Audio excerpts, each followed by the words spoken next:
presentation of the Wildcat Network, Wildcat Broadcasting Club, and USD 312.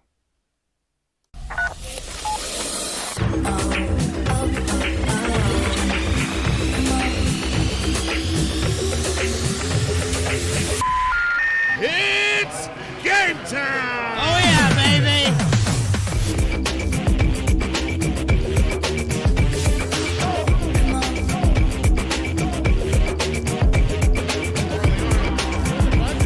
Hey, she hit the buzzer meter! And what was that? Way downtown! Check that mic, make sure it sound right, boy. For three, gets that one to go in. Ladies and gentlemen, Wildcat Nation, get up on your feet! This is a recording.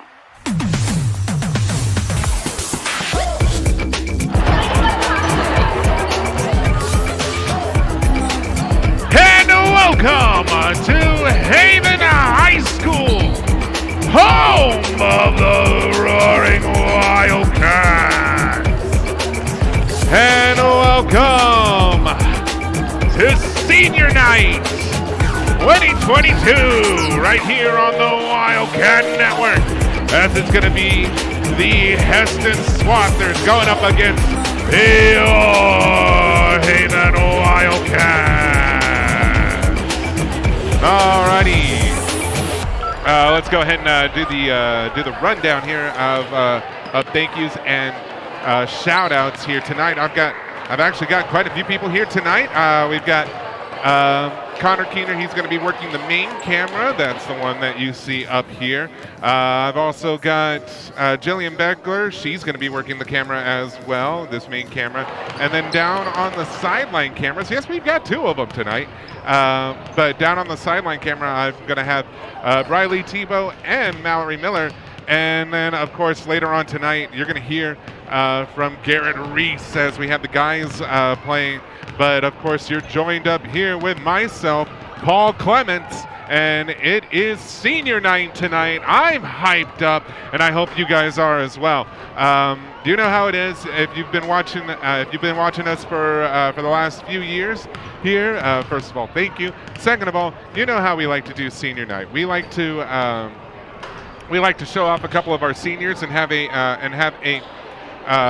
sit down with them. And that's not going to be anything different tonight. Actually, we will have two seniors, just like normal.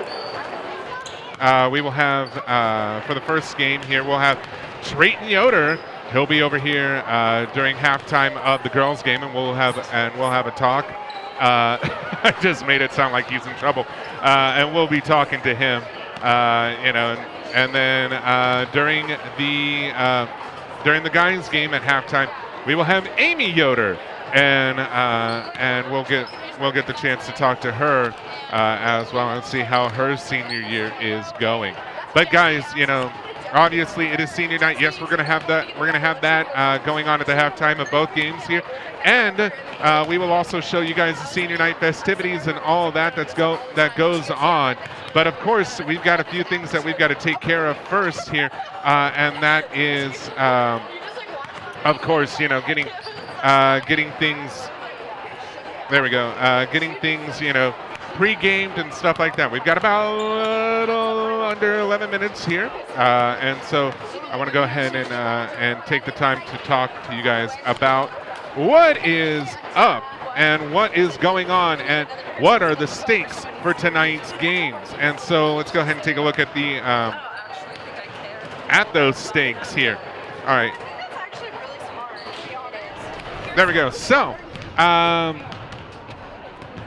yeah, this is what you see here, the standings. We've been showing you guys the standings for the last couple of games here. And, I mean, this is going to show you guys the stakes. What's at stake tonight? For the girls, they've got to win. They've got to hope that Wichita Trinity takes the loss. And then, a little bit of luck there and some help. Haven could come out in top four, and maybe we might have both sub-state games at home for round one. Obviously, round two and beyond, it's all at Nickerson. For the guys, they're locked in the top 4. So we will have at least one sub-state round 1 game here. But will we have 2? We'll see. But for the guys, though, who are they going to play against? Well, that's going to depend on tonight. If Haven wins and Collegiate loses, Haven gets that 3rd spot, and they'll get 5-3 Douglas at home here next week. If everything stays the same, though, then the guys will have to go up against 11-8 Wichita Trinity. Bit of a difference there, but we'll have to see how it'll all play out. All right, so now those are the stinks here tonight. But I mean, we've got to take a look at some of the other things too. So here's a look at the Lady Cats so far.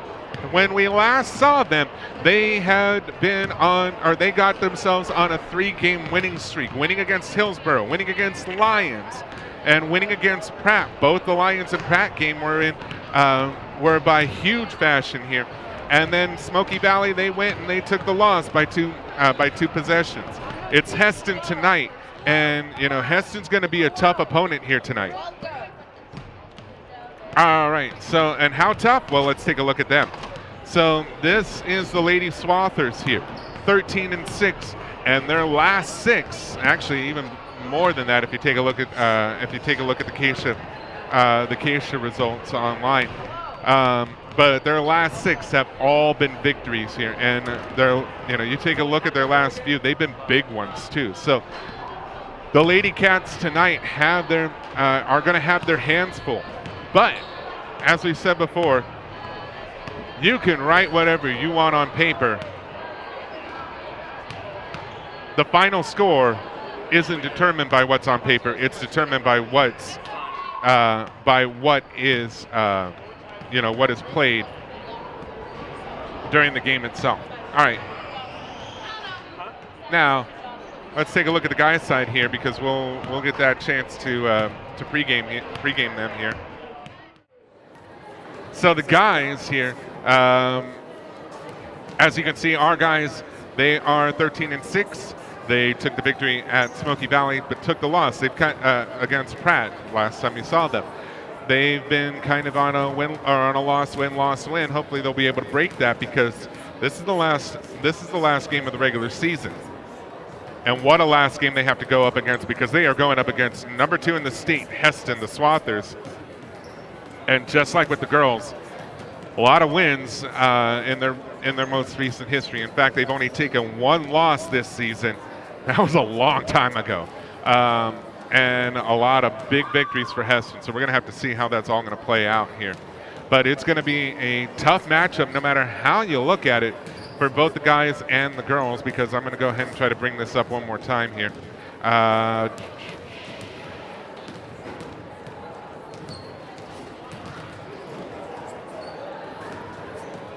Oh, there we go. I mean, Hesston is number 3 in our sub-state standings for the girls team, and they're number 2 in the sub-state standings for the guys. 6 minutes and 15 seconds left to go in this one here before we get things started, and I mean, I'm excited, guys. I hope you guys are too. I mean, it's senior night. It's one of the most emotional nights of the season. We don't get to do, we're not doing softball or baseball or track, not right now, but once we get things in place, I mean, we might be able to do it in the future. Hopefully we will. But I'm going to go ahead and, there we go, get our girls here warming up. But, I mean, what does that mean in the end for us as live streamers? Well, until graduation, this is the last this isn't the last live stream. We do have Sub-State, and we'll have our special credits and stuff like that, next week at the de facto last game. But I mean, this is the last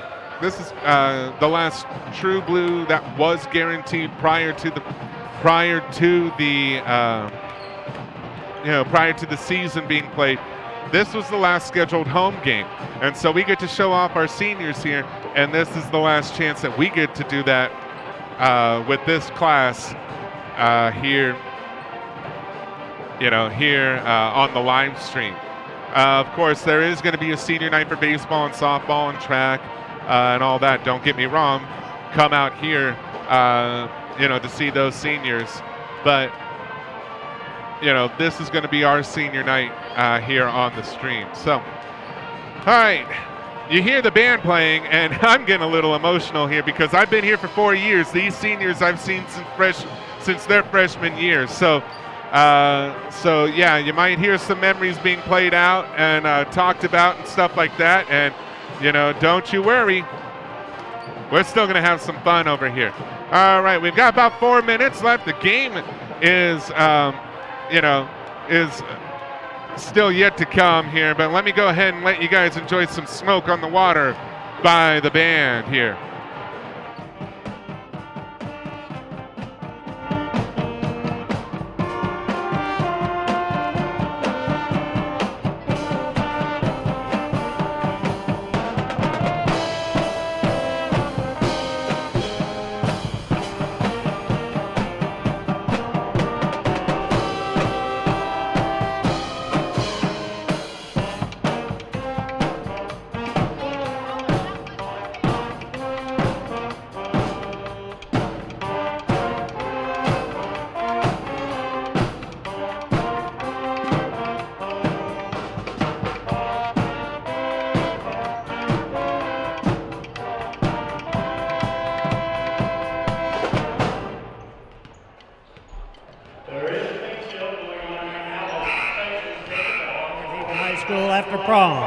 They have fresh bread, cinnamon rolls, cookies, puppy chow, pies, sugar cookies, ranch pretzels, monkey bread, apple turnovers, cotton candy, and fresh farm eggs, and much more. It's a free will donation. Help the after prom. It'll be going on all evening.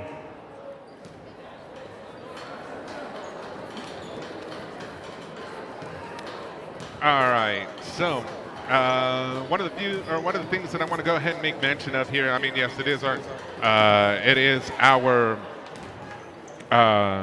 senior night here, but and while, like I said, I'll have my credits out for everybody who's helped out on the stream all year long. I'll have that next week. I do want to go ahead and let you guys know. I mean, like, this has been a wonderful, wonderful year for our live streams, because a lot of people have been helping out this season, and I mean, like, football and basketball season both together. A lot of people have been helping out, and now tonight we actually get to experiment with a little bit because it's been an enjoyable ride. We love adding on more things, including this extra camera that's down here to give us an extra point of view here. So I mean, so that that's kind of the thing that we love to do. We love to experiment with a few things, and we love to be able to show off some of the things that some of the students who don't play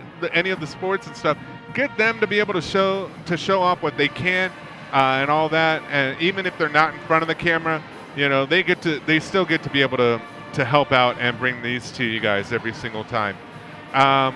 All right, we've got about a minute left. I'm going to go ahead and give it to the PA announcer, and we'll get things started here.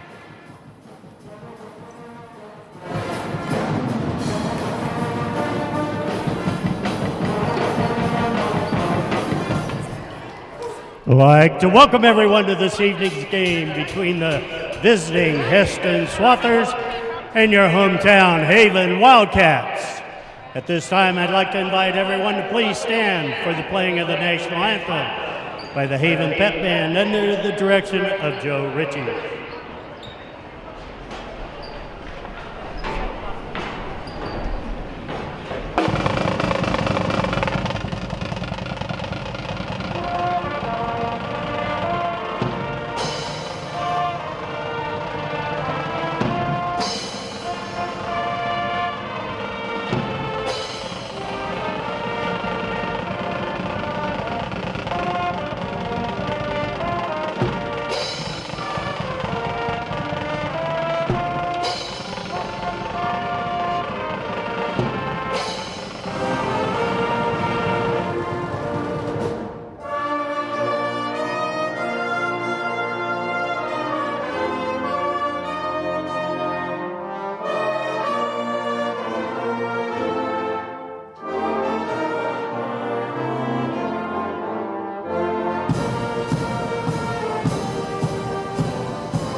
now for your starting lineups. Starting with the visiting Hesston Swathers. A 5'5" senior, number 4, Harley Perez. For the Wildcats, a 5'6" senior, number 4, Melissa Myers.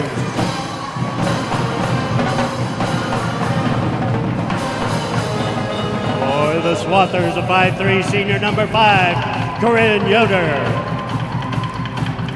For the Wildcats, a 5'7" senior, number 5, Reese Roper.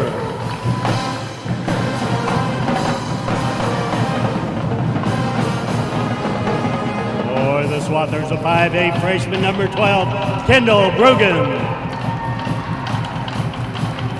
For the Wildcats, a 5'5" junior, number 12, Brianne Bronner.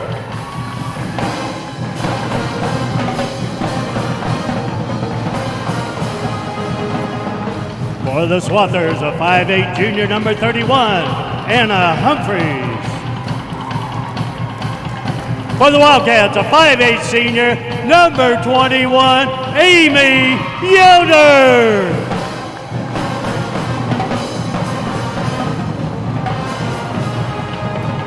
And for the Swathers, a 6' senior, number 40, Katie Keeker. For the Wildcats, a 5'10" sophomore, number 23, Sadie Essel.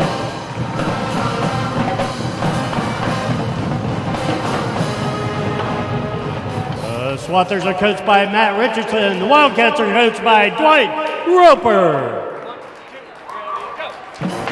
All right, everybody, it's senior night. I want you guys to join me on senior night.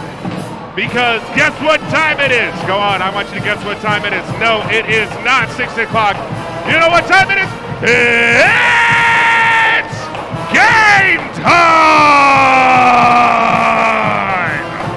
Hey, all Lady Wildcats will go up against the Hesston Swathers.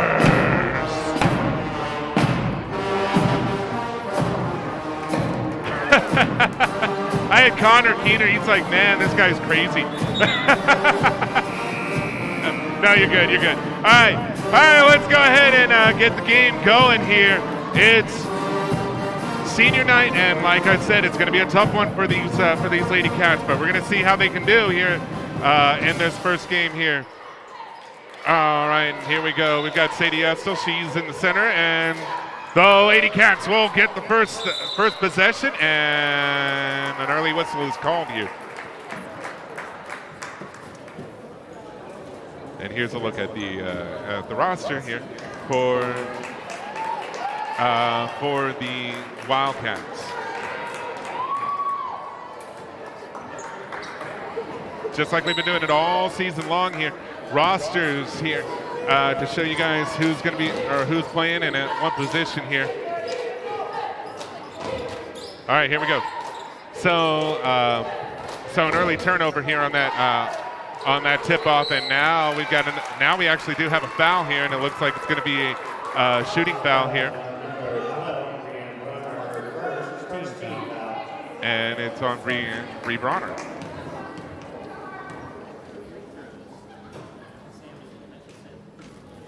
And the first attempt is a miss.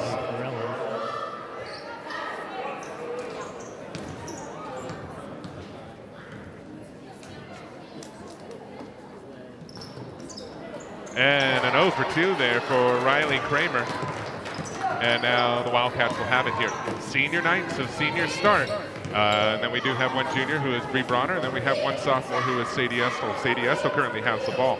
She's going to send it all the way over to Reese Roper. Roper thought about the three. She gives it over to Amy Yoder. Amy Yoder goes up, and Number she'll score. 21, Amy Yoder. She'll score the first two points of the game here. Right now it's Hesston who has it. It is number 5, Karen Yoder. Yoder, she passes it all the way over to number 12, Kendall Brogan. I know I'm going to be corrected here. That one is a three-pointer, and that one is a make there for the Swathers. Kendall Brogan for 3. Kendall Brogan is the name that they're going to go with down on the floor. That's the name that I'll go with then. Bree Bronner, she's got it. And she is being pressured here by number 5, Yoder.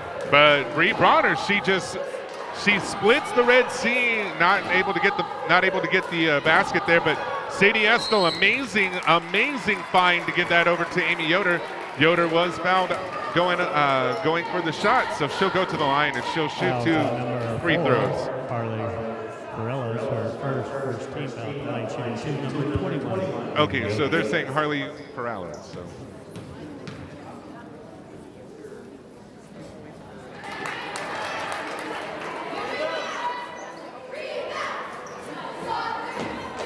The first one is a miss.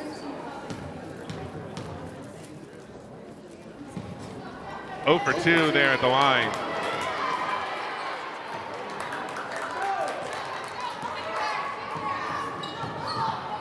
All right, it is number 5, Karen Yoder. She gives it over to number 31. Now it's back down here, and now they're passing it around. It is number 31. She's going to drive it. She will get fouled, and that'll be another foul for the Lady Cats. Fouls on number 12, Brianne Bronner, her second team foul. Checking in for the Wildcats, number 10, Carly Bland, number 24, Deanna Dufresne. Melissa Myers and Brianne Bronner.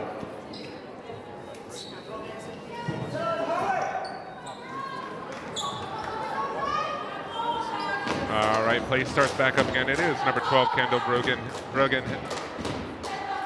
She's got it now. Oh, and that one's stolen away by Reese Roper here on the pass. And now it's going to be a fast break. They're going to try to make it into a fast break. It's sent down to Sadie Estel. She's now going to have to reset that one. Gives it back over to Reese Roper. Roper tries to drive around. I think she got caught up on somebody else there, and they will call the foul. That will be a foul on Hesston. Fouls on number 5, Grand Yoder, her second team foul. Checking in for the Swathers, number 2, Sydney Kaiser. So the foul is called on Yoder. And that's her first foul, 2-2 right now for both teams here. Fouls on number 4, Harley Corellas, her third team foul. At the line shooting 2, number 24 is Deanna Dufresne.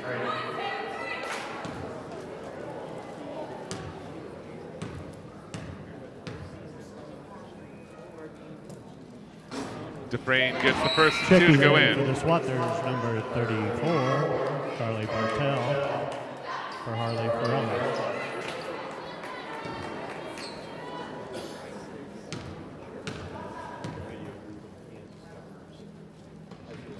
Two for 2 at the line here for Sienna Dufresne, and now the Wildcats right now enjoying a 1-point lead here. It is Yoder who has it. She passes it, now it's all the way down over to number 31, back over to Yoder. Yoder is going to try to drive, gives it over to number 2. Number 2 gives it back over to Yoder. Now it's to 34, Bartell. Back over to Yoder, she loses it, but she picks it back up.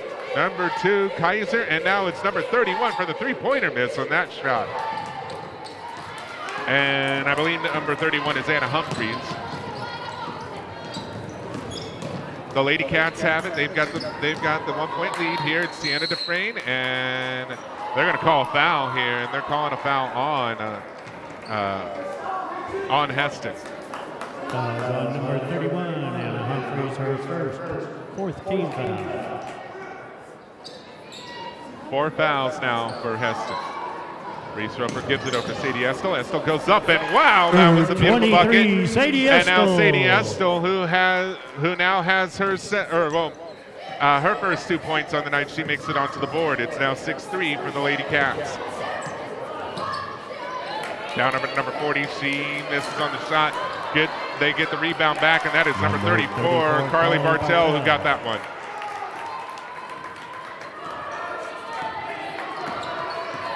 Six to 5 here. Reese Roper, she tries to find a lane, got that one blocked. Number 21, Amy Yoder. But that's okay. Amy Yoder said, "I'll help a friend in need." Got the rebound off the block and was able to get the basket.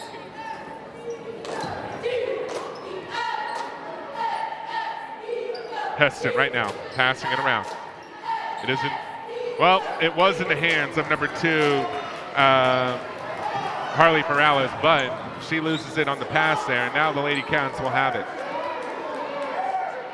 A little over 4 minutes left to go in this first quarter here, and the Lady Cats have a 3-point lead. Sienna Dufresne, she gives it all the way over to Reese Roper. Long distance three-pointer and a miss on that one. It's picked up by Amy Yoder. And a foul. No foul. It went out of bounds. Last touch by the Swathers. 12, Kendall Brugan, and number 15, Abby Proctor. Dufresne Yoder. And Sydney Knight.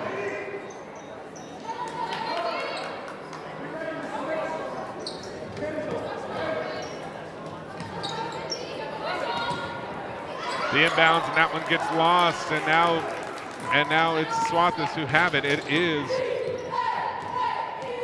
number 31 who had it. Now she's passing. Now it's back over to the hands of Anna Humphreys. Humphreys now,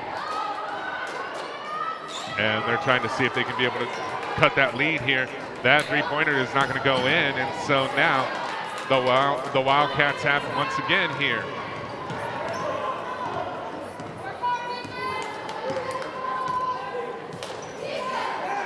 And that one gets stolen, and now it's picked up here, 2-on-2, maybe 2-on-1. Sadie Hesston, wow, got that one. I think Hesston got the block on the first one. The second one was off the basket here. Either way, there was a foul, and that one was on Amy Yoder, and so that'll be her first foul. And at the line will be Anna Humphreys.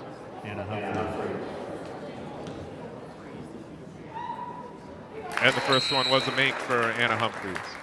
Checking in for the Wildcats, 0, Kinley Jackless for Reese Roper.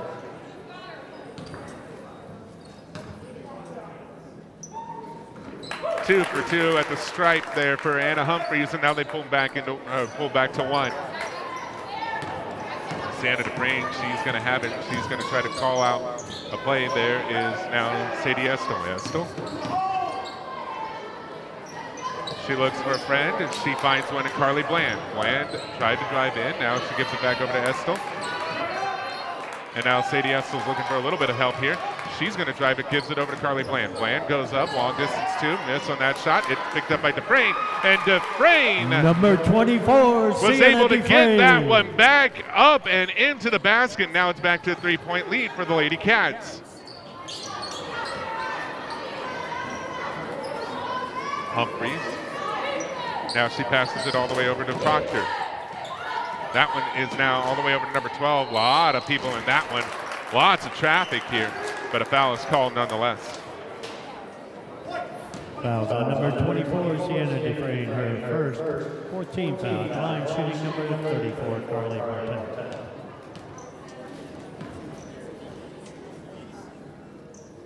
And Bartel will get the first of two. Looking in for the Swathers, number 5, Bryn Yoder. Anna Humphreys.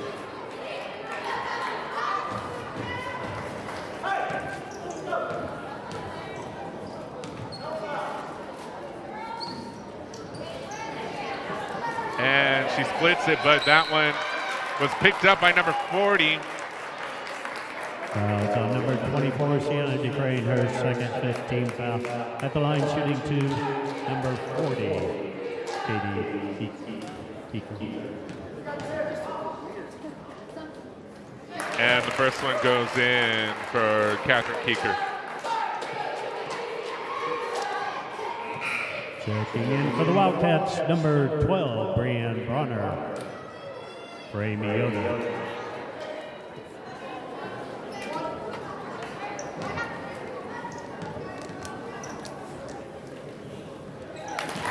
Two for two at the stripe there. And now it's a tie ball game, 10-10 here, with 2:15 left to go in this first quarter. Kinley Jackless now, they try to get down the court fast. Have to slow things up. That one, yep, they call a backcourt violation on that one. So that is a turnover for the Lady Cats.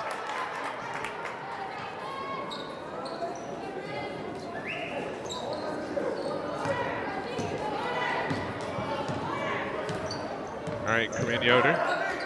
Now they pass it around here. Back over to Yoder. All the way down to number 12. And now it's over to number 15. They pass it way too fast. 15 was Proctor. She's got it now, and now it's back over to Yoder. Yoder passes it, and that's over to number 12. Brogan. Proctor. Now it's 12.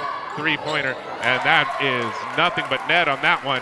And now the Hesston Lady Swathers will have Ruger. Now the Lady Swathers have a 3-point lead here. Let's see what the Lady Cats can be able to answer back with here with about 1:15 left to go. It's Bree Bronner. She's going to try to lose her marker here. She gives it over to Kinley Jackwoods. Jackwoods drives, gets a hand, had a hand on that one, and it's turned over here. The Swathers were able to come up with it with less than a minute left to go in this first quarter. Long distance on that one, and it is a make for number 15, Abby Proctor. 16 points is the 6 points is the difference at 16-10 at the moment. Bree Bronner. Carly Bland. Bland now, she thought that Sadie Estel was going to stay right there, and Estel was planning on a move, and it didn't quite work out. And number 31, Anna Humphreys. In for the Wildcats, number 5, Reese Roper. For Brianne Barber.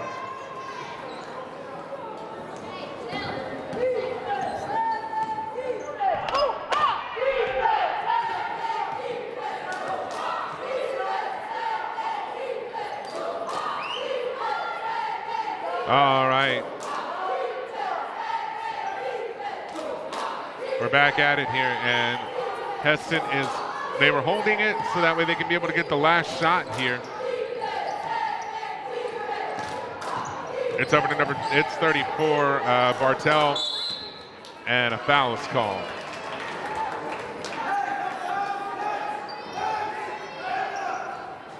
No foul, sorry, it was a turnover. Haven's going to have to go down quick if they want to take a shot here. And no shot there. And the Lady Wildcats right now are at a 6-point disadvantage here to go at the break. It is 16-10 here. So again, it's going to be a tough one. But the Lady Wildcats did have a lead here. Let's see if they can be able to come back at it here. All right, enjoy the sights and sounds of Wildcat Gymnasium.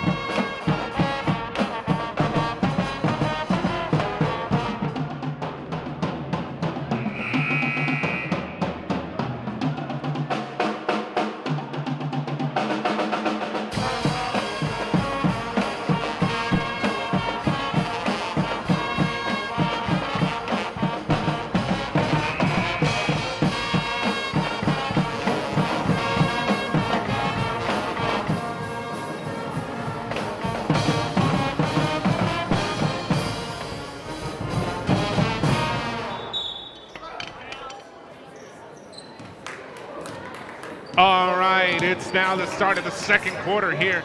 And the Lady Cats right now, like I said, right before we took that break there, they are at a 6-point deficit here. Reese Roper goes up, misses on the shot there.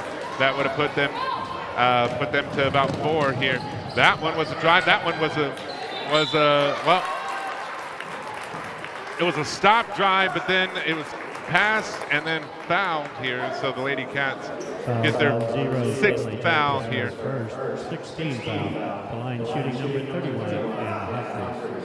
And it's Anna Humphreys who will take her 2 shots. First one is a make.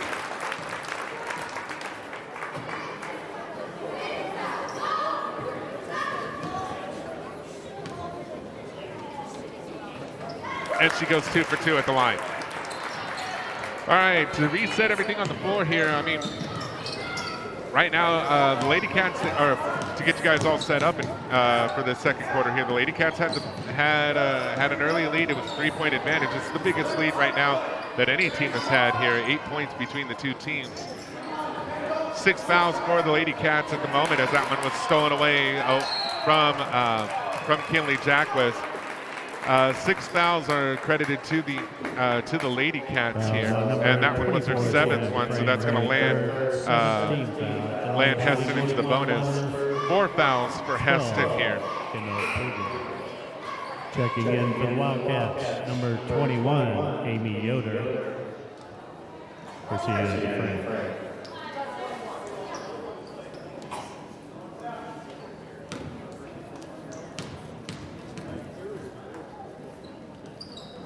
And that one was a miss on the first of the 1-and-1. So the Lady Cats have it. Kinley Jacquez needs a friend here, and they have to waste a timeout on that one. So that's the first timeout called by anybody here tonight, and it's a 30-second timeout here for the Cats. They had to be able to burn that one, or else they were going to be called for the 5-second violation.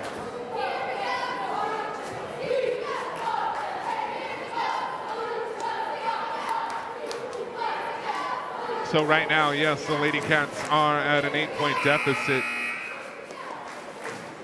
but they had an early lead here, so we got to be able to see what it is that Coach Roper has planned to be able to combat this 8-point lead or 8-point difference.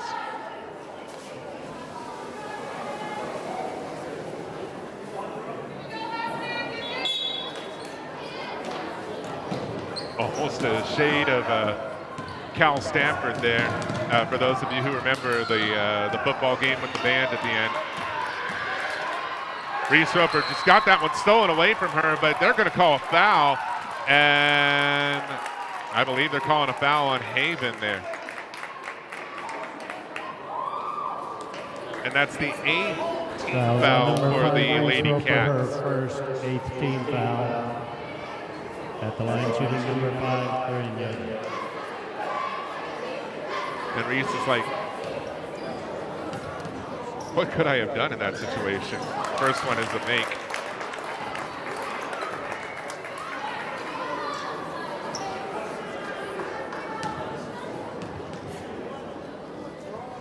Dwight Roper trying to get some answers too. 2 for 2 at the line there.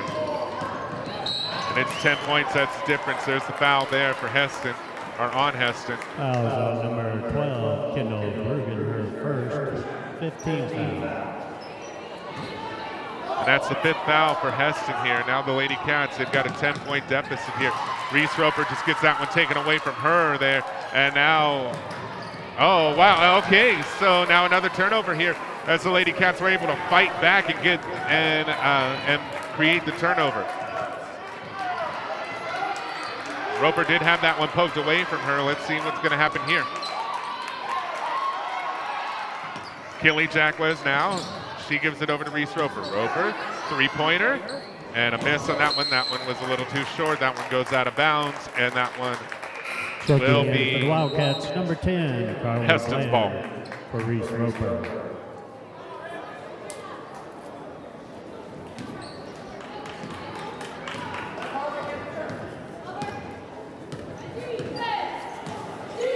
Swathers.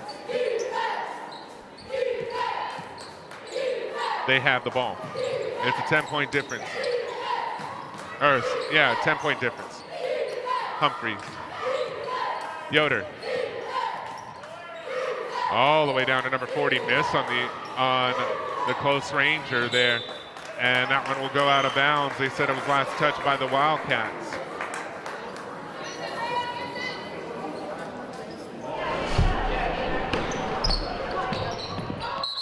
Oh, and a foul is called there, and that one's going to be on the Hesston Swathers. Harley Farella, her third 16 foul, checking in for the Swathers, number 34, Carly Bartell.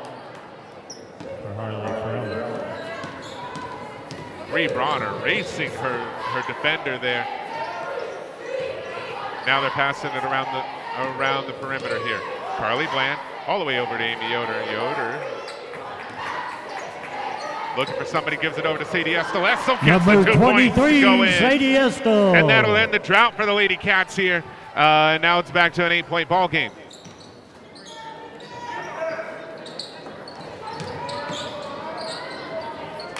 Bartel.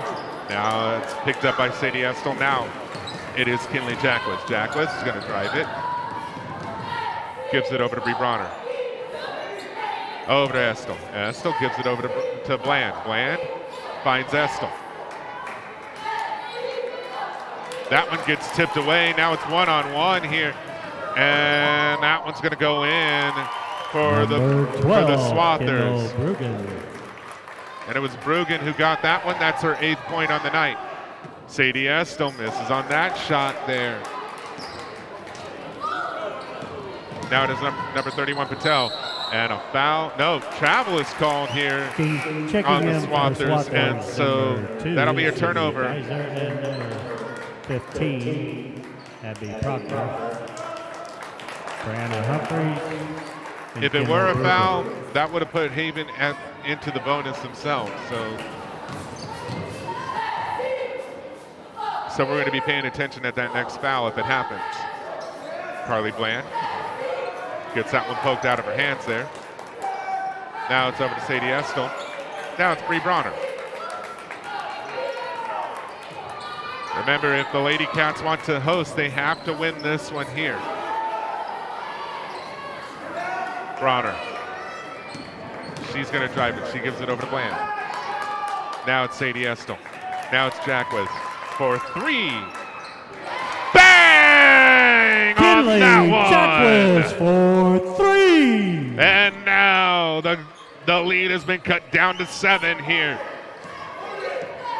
Shades of her older brother.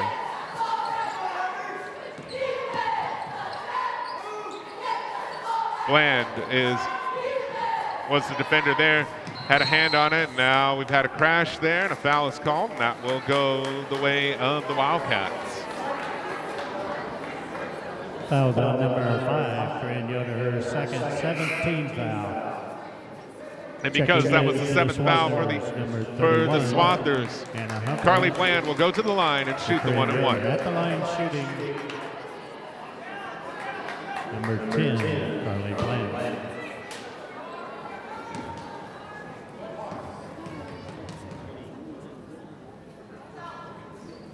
And Carly Bland makes the first of the 1-and-1.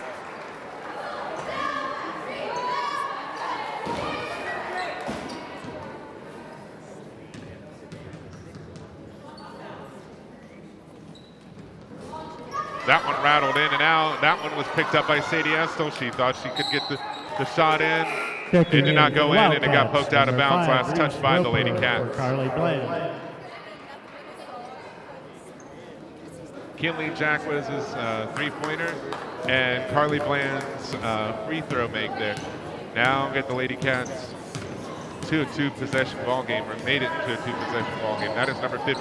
That one rolls out. That one does not go in for number 40, and it's still picked up. Number 2 bounces off the rim. And the Swathers are just having a field day under the basket here. They're able to pick up everything. And they drew that foul there. Number 21, Amy Yoder, her second 9th team foul at the line, shooting number 34, Carly Bartel.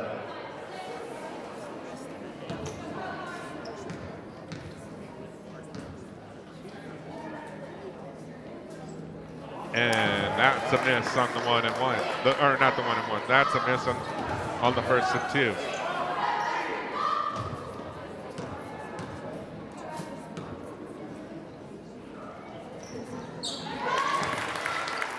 And it is number 34, Carly Bartel, who splits the free throws there. Now it's back to a 7-point ball game.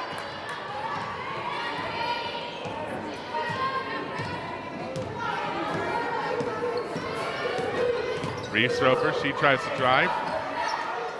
Gives it over to Sadie Estel, and that was a smart move. Number 23, because Sadie Estel was able to get the high Estel. percentage shot. Now it is a 5-point ball game. It's number 13. She was left open, but now they're passing it around. That one just goes out of the hands of number 34, Carly Bartel. And now the Lady Cats get the gift of the turnover.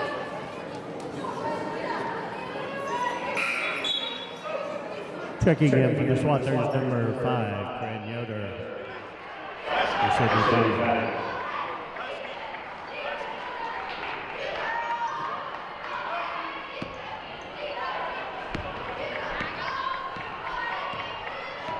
It's Reese Roper who will go across the midcourt stripe here. Now it's Bree Bronner. Now it's over to Jacquez. Now it's Estel. Estel is being double teamed. Now it's Roper.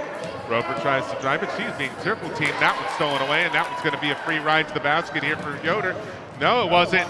That Reese Roper was able to chase that one down, and I mean, I don't know if she had a hand on it, but definitely credited for the play on that one.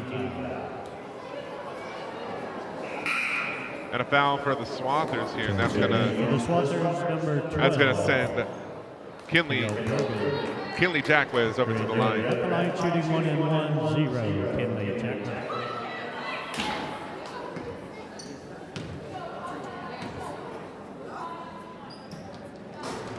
And she did not make the first of the 1-1. So now still a 5-point ball game here with 2:15 left to go in this half.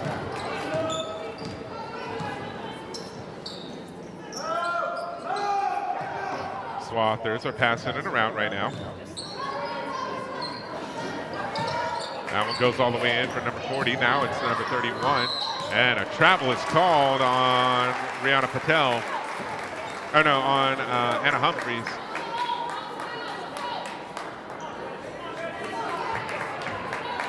So now the Lady Cats will enjoy another gift of possession here with less than 2 minutes left to go. It is Reese Roper.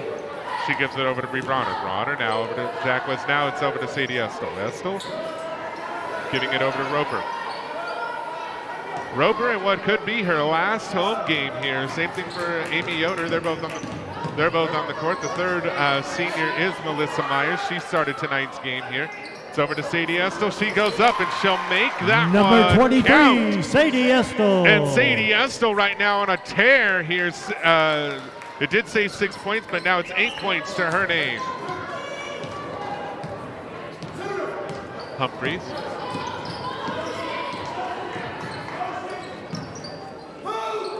Now Bartel. Now back over to Humphreys. Now it's number 40. Missing that shot. I believe that was Bartel who took that shot there, and it's ping-ponged around, and now it's picked up by Amy Yoder. And now Reese Roper has it. There's a chance to tie it if they go for the 3-point here. 43 seconds left to go in this half. Bree Bronner gets fouled going up for the shot there, and so she'll go to the line and shoot 2. Foul on number 31, Anna Humphreys, her second 19th foul. The line shooting number 12, Brianne Bronner. Checking in for the Swathers, number 13, Gillian Lease. Brianna Humphreys.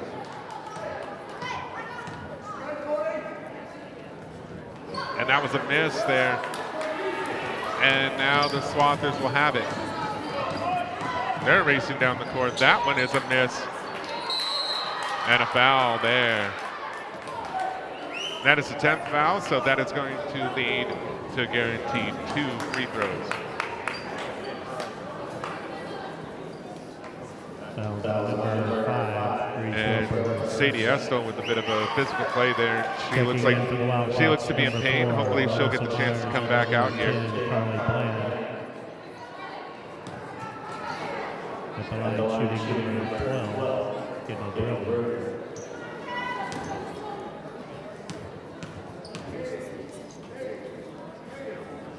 And the first one is a make for number 12, Kendall Brugan.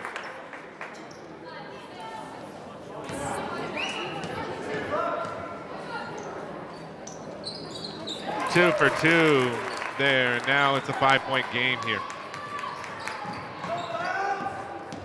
26 seconds left to go in this first half here. Reese Roper flying down the court, almost lost it. Did get that one blocked. They've got a little bit of time here.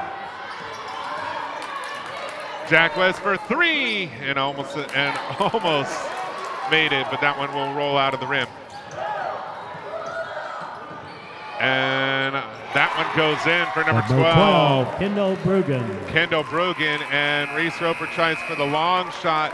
Does not go in. Almost hits the bake sale that's happening over there. Either way, though, the clock strikes zeros for this first half. The old Lady Cats right now are looking at a 7-point deficit, but going on right now. Hesston right now they have a 27-20 lead here. It's a tough one here, but you know what? I mean, we've got that is what happens sometimes, and I mean, I don't know. I'm trying to fill in time here. Here, I'll go ahead and we've got a special guest up here for you guys because it is senior night. And like I said at the start of the stream,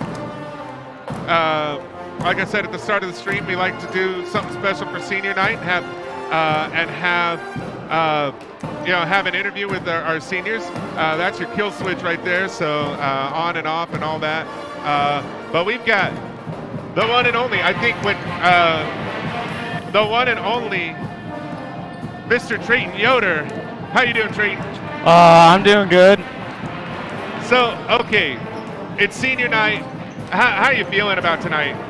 I'm feeling good. I mean, the team and I have been practicing for this game since like the beginning of the season. And so I feel like we're ready. Senior night, so 4 years into this now, did you think a night like this was like possible, like that you would be celebrating your senior night, or was this like, or was this something that was like, man, that is too far into the future. That's too far into the future, and now it's here, and it's like, oh my goodness, it's a surprise. It's definitely, I thought it was like too far into the future, and now that it's here, like, I'm pretty excited. Yeah, I would be. I mean, Yeah. Those, it's a big night and all that. We've seen you play for 4 years now. Man, I mean, I've been here for 4 years, and, this senior class is like the first class that I get to see from freshman to senior. And I believe, I was going to say this to see if I can get a smile on your face here, but I believe when you were first in my class, you wanted to be called Treyway. Yep. Has that changed, or do they still call you Treyway in the hallways? Nah, it's usually Trey, and one of those.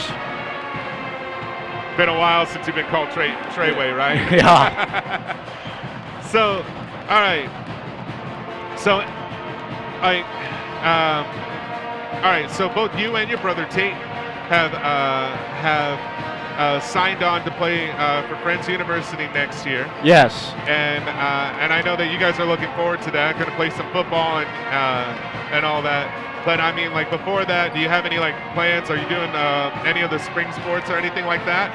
No, I'm not doing any spring sports this season. I think I'm just going to go to a gym and get big. So. Are you planning on doing any basketball over at Friends University? We'll see. All right. So, okay. So, obviously this is your guys' it's now not your guys' last guaranteed home game because you guys have sub-state, but you got to get around Hesston. The stakes are pretty high right now still because Hesston's number 2, but you get that win though. You could be playing Douglas instead of Wichita Trinity. Yeah. I mean, that's something that you guys are looking forward to, right? Yeah. We want to come out and show them that we're not the underdogs, that everybody thinks that we are. We want to show that we can compete with them and hopefully come out with a dub tonight. I think it's possible. I mean, they always say it's like it's on paper, but the final score doesn't depend on what's on paper beforehand. It depends on what happens on the court, right? Yes, sir. Yep. All right. So I know I'm bouncing around between like now, future, and past, and all that. But I mean, like, it's senior night. Yeah. So you've been playing basketball for quite a long time. I mean, like, do you have an idea of how many years now it's been? My whole life. I started in kindergarten, so. Yeah. Yep. Picked it up through middle school or through elementary school and middle school. Yep. My dad was my coach when I was in the grade school. And I bet he's super proud of what you've become so far. So. Yeah. Is he out here in the stands tonight? Or? Yeah, he's down in the middle, first row, like second row with the nice striped shirt. We'll have to see if we can catch him on camera here. But you said right in the middle, in the second row with the striped shirt. We're trying to find him. I'm just gonna let the people at home try and find him, I guess. Here. All right. So okay. So you've been playing for so long, your entire life. I mean, you've got to have like at least a few memories of playing basketball throughout that entire time. Is there any that you want to divulge? Yeah. There has been some great times. There's been some bad times, but you know, I love the game, so I'm gonna stick with it. This is probably gonna be my last year. I don't know, but yeah. Any memories of just here in Haven High School, Haven Middle School, or even like elementary school or anything like that? Anything that you can tell us that's school appropriate? I had to tell that to I believe it was one of the seniors last year, and I'd have to go back, but yeah. But any stories, any memories, or anything like that? Yeah, definitely. It was going into my junior year that summer. At the MAYB tournaments that we had for basketball, I hit a buzzer beater for our team to win the game. So that's always been in my head. Great moment. Is tonight going to top that? I hope so. All right. So, I mean, you know,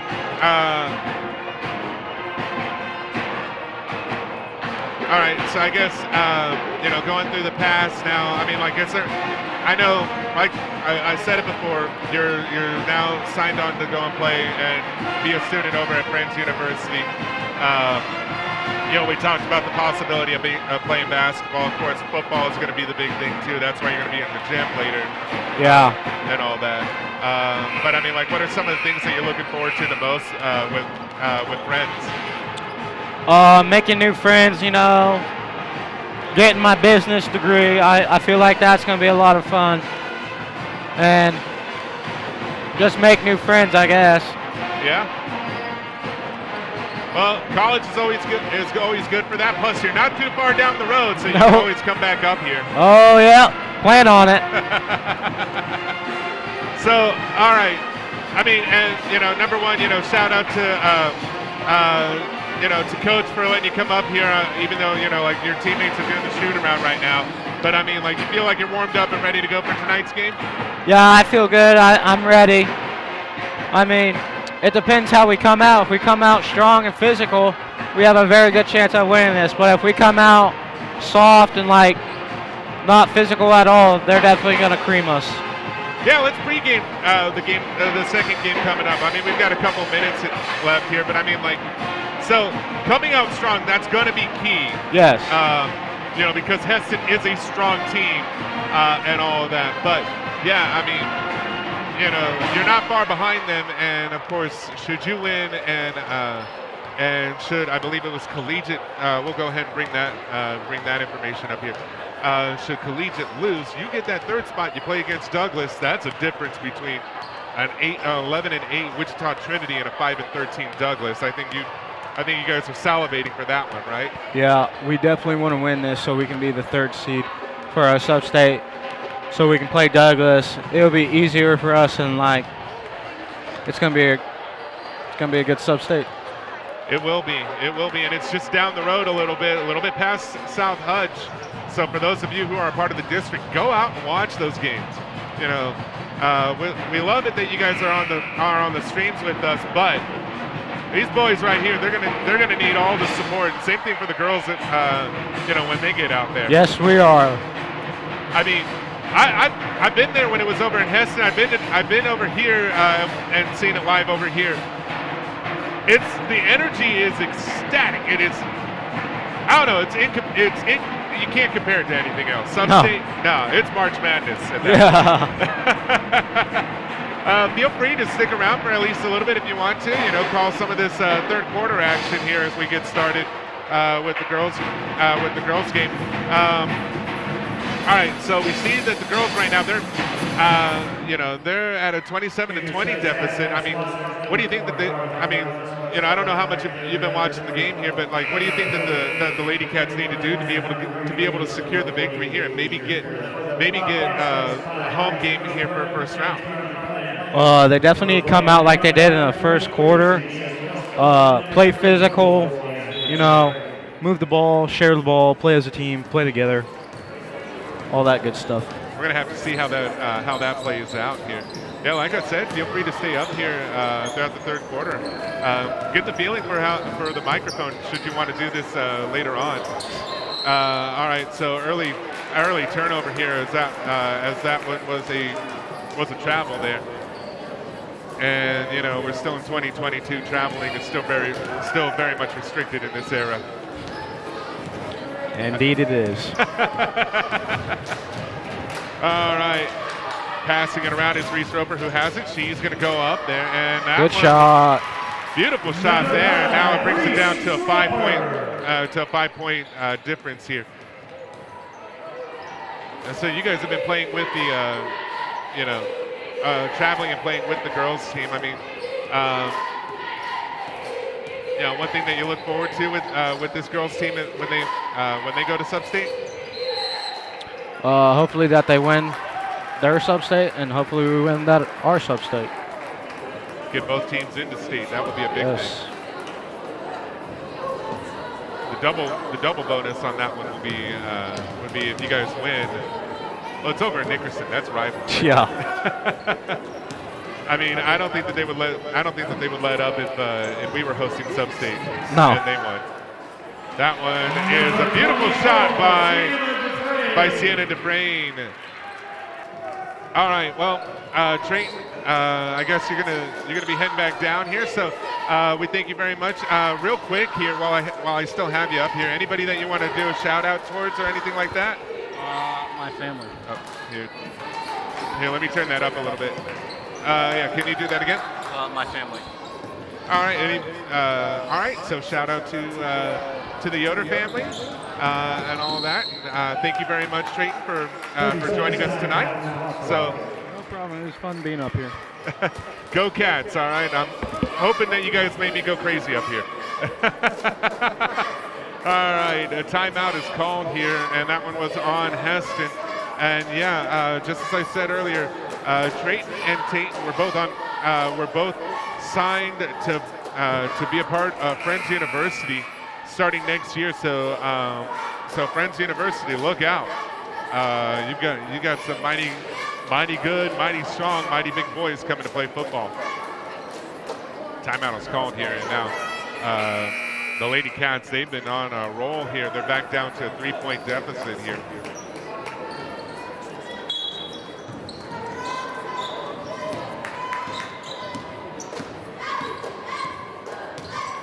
It is the Swathers who currently have it. Over to Yoder. And now it's over to Humphreys. They pass it around here. That is number 12. Miss on the shot there for number 12, Bruggen. And a whistle is called there. And I think, yes, a foul is called too.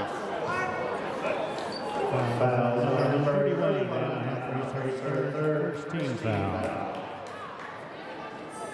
First team foul for Hesston here in the second half. Sienna Dufresne was able to accept the inbound pass here. Now she gives it over to Reese Roper. Roper is looking for a friend. She'll drive it. She is going to continue to go around. Goes up, and I don't know how she made that one, but it went in anyway. Reese Roper. She had two defenders on her and was able to get the 2 points. That one was tipped by Roper there, and that one goes up. Number 40. Katie Keeker. Katie Keeker was able to answer back on the 2 points here. Still 3 points between the two teams. Sadie Estel. Now it's over to... Sorry, it was Sienna Dufresne that had it. I don't know why I blanked out there. Foul is called there, and I believe that's another foul on Hesston. 2 quick fouls, quick succession. Number 4, Harley Ferrella's her 4th second team foul. Line shooting number 10, Carly Bland.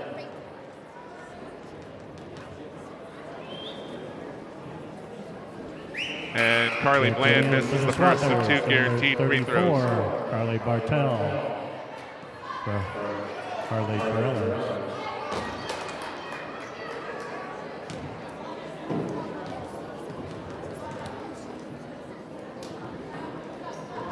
Carly Bland was able to secure the second one, though.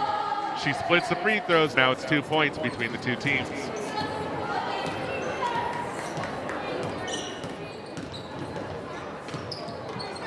Humphreys. Now over to Yoder. Now it's all the way over to number 12. And now it's Yoder for the three-pointer miss on the front of the iron there, picked up by number 40, Keeker. Now it's Yoder. She's going to reset. She's got Roper on her now. She drives. That one's passed. That one's a make there for number 40. Number 40, Katie Keeker. Katie Keeker. And now the Lady Cats here looking at a 4-point deficit here. Reese Roper trying to drive it, gives it over to Carly Bland for 3. And that one was too long on that one.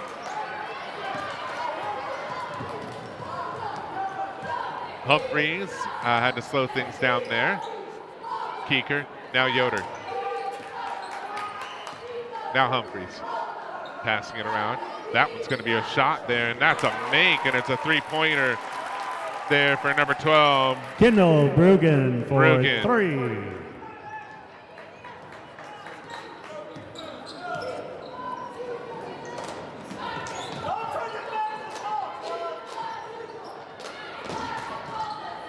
Oh, and that one, they got tied up over there.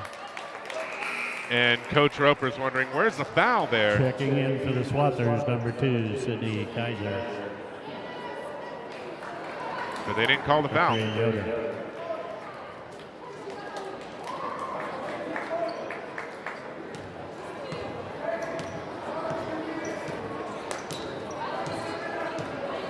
It is currently number 31, Anna Humphreys. She passes it over to Brugger. Now that one is a foul. No, it's a turnover. And it was a turnover on the Swathers. And Carly Bland is like, why did you call the turnover there? I had a free right to the basket.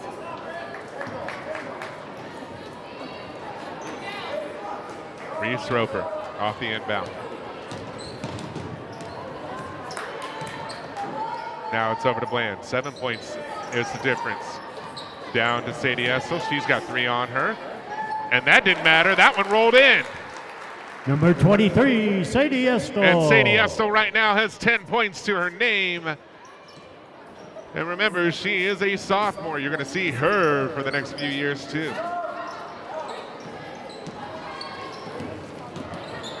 Hesston passing it around. Now that one goes up, and Keeker was able to get the 2 points on that one. Number 40, Katie Keeker. Reese Roper. Oh, she gets that one tipped away.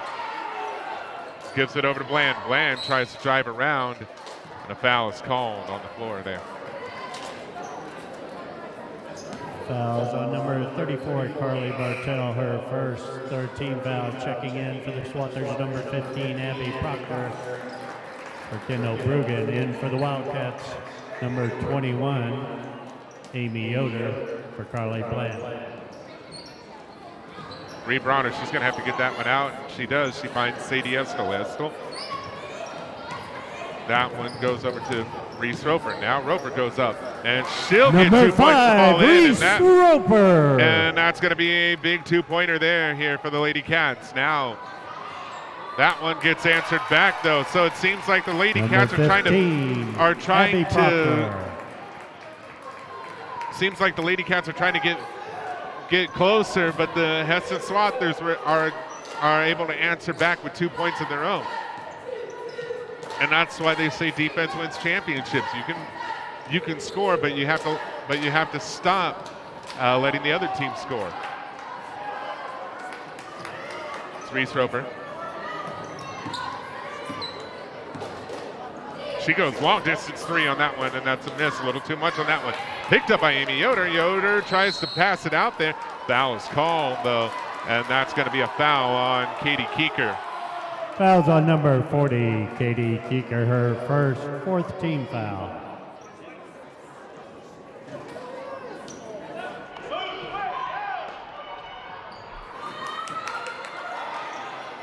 Long pass there for Reese Roper now. Roper tries to drive in. And what are they going to call? They're going to call a jump ball there. Jump ball, possession to the Wildcats. Lady Cats will continue to have possession. They thought that the arrow was pointed the other way.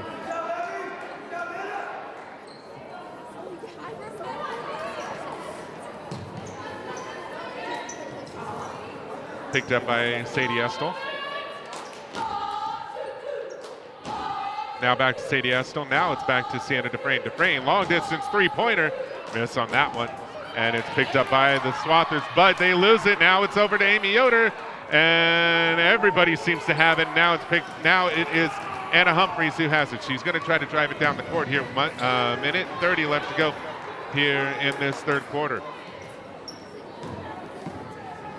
They're passing it around. Now it's Keeker. Now it's Humphreys. Now it's all the way over to number 15, Proctor.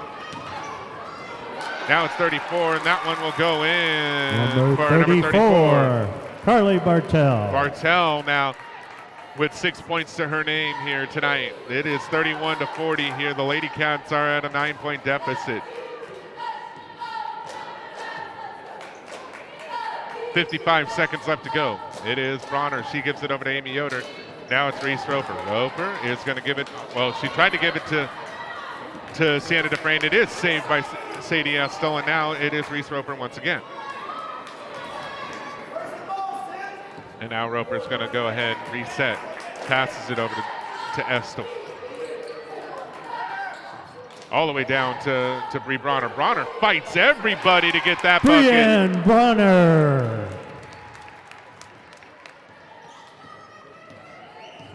I mean it. I mean, she had like about 4 on her there, and she was able to get around to everybody to get the 2 points.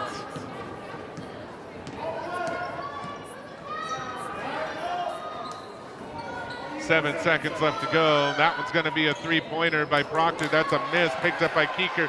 That's a block there, and the clock strikes zeros. The Lady Wildcats right now are looking at a 7-point deficit going into this fourth and final quarter of the game here. All right, so we're going to go ahead and give it over to the Sights and Sounds Wildcat Gymnasium as we reset for the fourth quarter.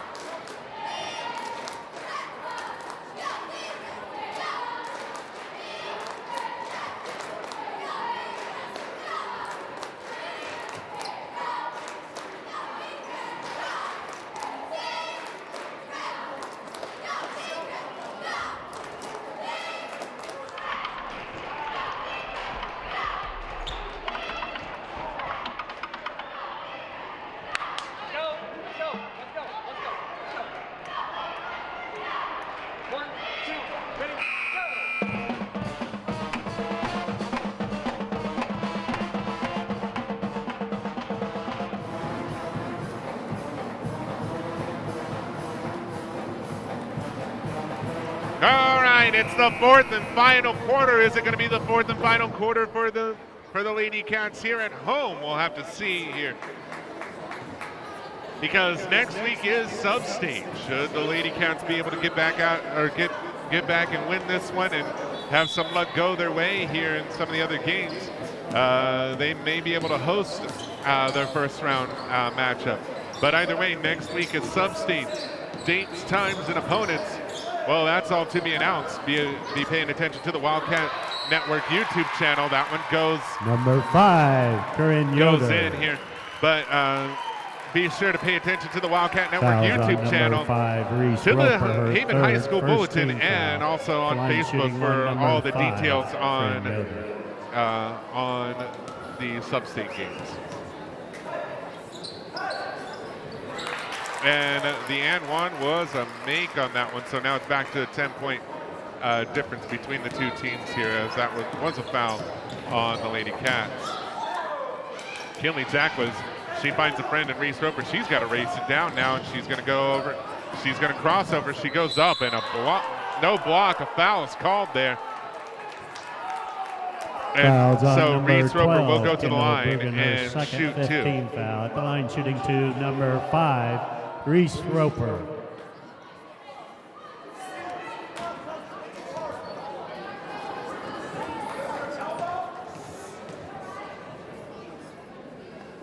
The first one was a make.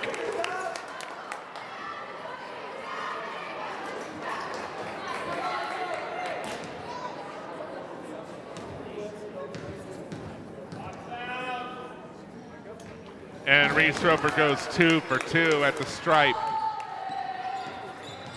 She's got 8 points to her name. Yoder. Now it is over to number 13, Lice. And Keeker was supposed to pick that one up. It goes out of bounds regardless.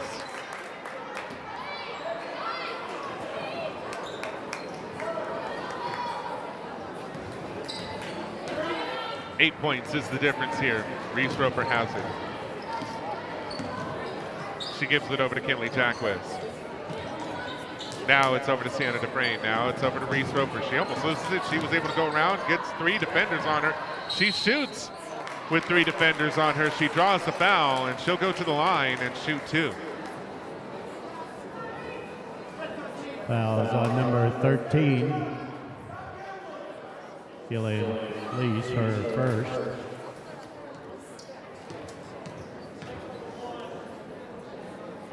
At the line shooting, Reese Roper. Reese Roper scores the first of 2 there. Harley Forellis. And for the Wildcats, number 12, Brianne Bronner, and number 23, Sadie Estel.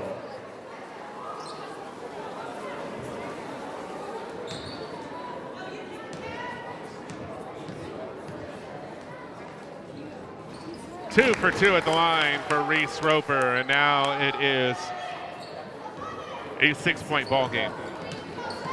They're keeping it close here.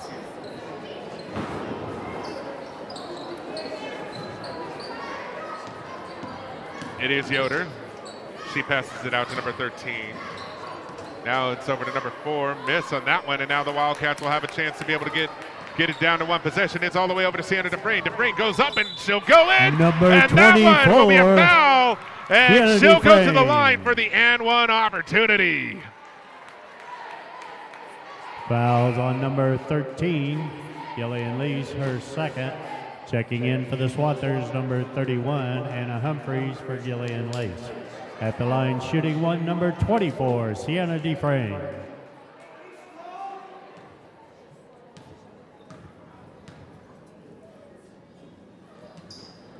She misses on that one. It's still a 2-possession ball game here, but it's 4 points now that separates the two teams.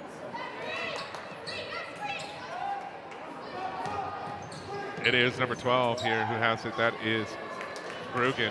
Now it is all the way over to Yoder. Now it's back over to number 31, Humphreys. Humphreys gives it over to number 4, Corrales. And a foul is called there. Fouls on number 24, Sienna Dufresne, her And 4th second team foul. In for the Swathers, number 40. They are saying an illegal Katie screen Keeker. here for Sienna Dufresne. For Carly Bartell. Hesston, now it's number 12. She goes up, misses on the shot. That one's picked up by Keeker. Now it's picked up again here as it's a miss. And a foul is called there. And they're saying that it's on Haven once again. Fouls on number 12, Brianne Bronner, her third, 13 foul. And Bree Bronner has picked up her 3rd foul.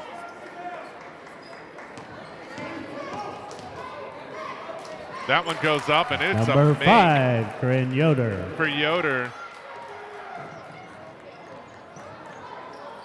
That one's a long Number distance. 5, Reese Roper. And Reese Roper was able to get a long distance too here. Now it's a 4-point ball game once again.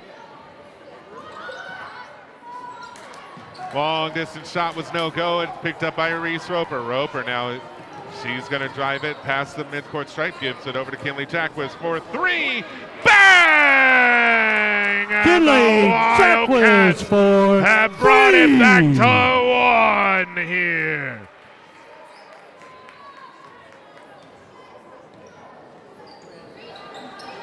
It's Yoder. She tries to go around a couple. That one's given over to Keeker. She'll Number make that one. 40, It's 3 points. That's the Katie difference. It's a Keeker. timeout that's called now. And it's going to be a short 30-second timeout. No, a long full timeout here.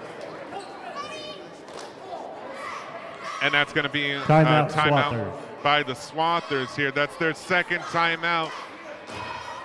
Oh, man. 5 minutes and 10 seconds left to go in this one here. We could be looking for free extra basketball. We'll have to see. For now, enjoy the sights and sounds of Wildcat Gymnasium.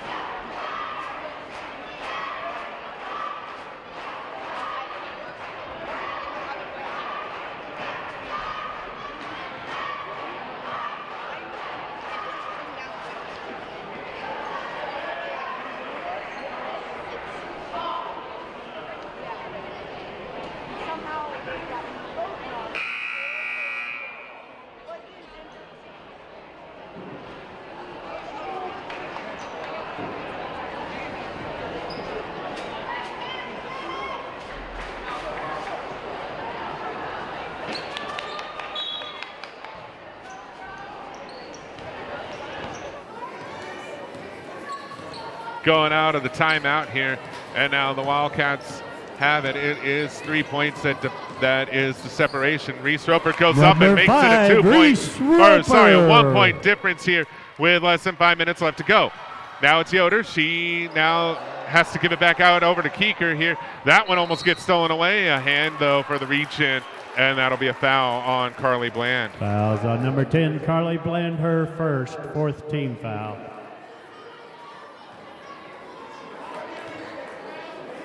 And ladies and gentlemen, stay tuned here because in between games we will have the senior night presentation.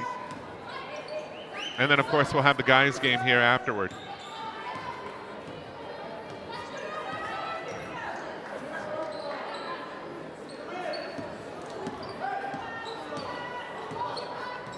Right now it is Yoder who's trying to pass it around. She's got it at the top of the key.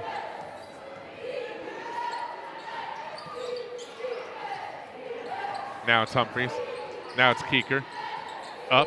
Miss on the shot picked up by Bree Bronner. And now the Lady Cats will have it. It's Reese Roper who has it now. She's being defended by two, but it's Kinley Jackwes with the three-pointer. Miss on that one.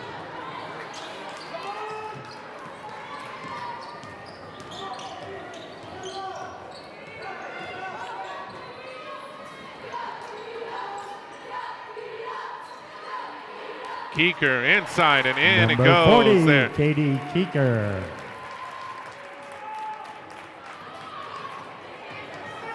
Now the Lady Cats, it's still one possession that separates the two teams here. Lady Cats have the opportunity to be able to tie this one back up. All the way over to Reese Roper. Roper for three for the tie. Bang! Reese Roper for three. 49-49. 3 minutes and 15 seconds left to go, and this one is not even close to being over yet. It's Humphreys now. And then she passes it. Now it's back over to Anna Humphreys. Now it is Yoder. Yoder trying to see if they can be able to regain the lead here.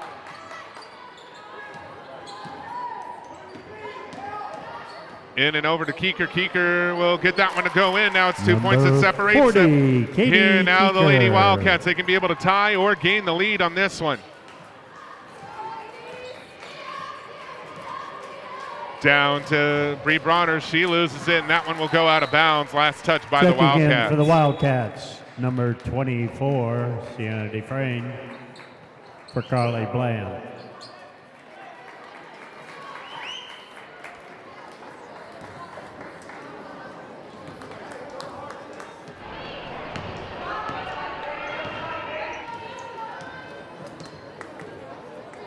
It is Yoder now. It is over to Ferrales. Ferrales passes it over to Keeker. Now it's over to number 15, Proctor. Now it is back at Yoder. Now it's Keeker once again. That goes up and goes in here. And now we're back to a 4-point ball game here. 2 minutes, 10 seconds left to go. This one's anything but over here. Jacquez. Estel. Back over to Jacquez. Now it's Dufresne. Dufresne. Back to Jacquez for 3. Bang! Kinley Jacquez 3 with the clutch 3-pointer, and now we're back down to 1, and it's a timeout that's called by the Wildcats. Anytime that I see any of our players, I tell them, you guys got to make me go crazy up here, and guess what they're doing? All right, well, while we get this moment, we're going to take a break. Let you guys enjoy the sights and sounds of Wildcat Gymnasium.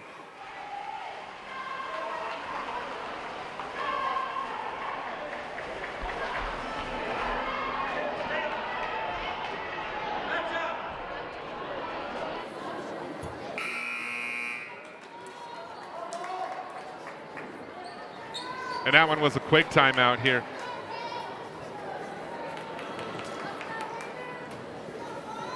We'll take this moment right now to go ahead and give a shout out to all 106 of you who are watching. We thank you guys for making us part of your night here on a Tuesday night, senior night, and also the last night of the regular season here before Sub-State.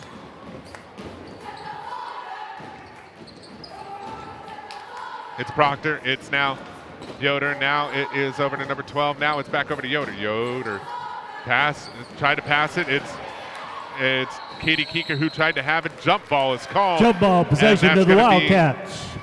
That's going to be Wildcat ball here. And with 1 point separating the two teams here, this could be a very decisive possession right here. Checking in for the Swathers, number 31, Anna Humphreys. For Abby Proctor. The Lady Cats now have it. It is Reese Roper who's going to calmly walk it over the midcourt stripe, and it'll be timeout Wildcats. It'll be Coach Dwight Roper who will call the timeout here.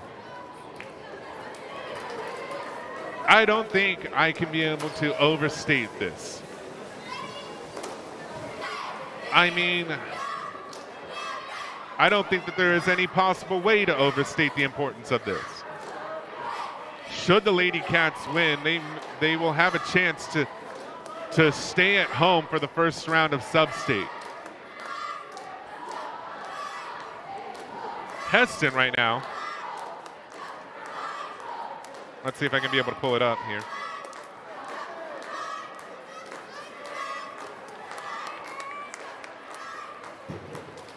There we go. Hesston right now is 13-6. They will host the first round for the girls and for the guys as well. But for the Lady Cats, a win here, a Wichita Trinity loss, and Haven could be hosting 2 Sub-State games next week. That's what's at stake in this 1 minute and 19 seconds that are left.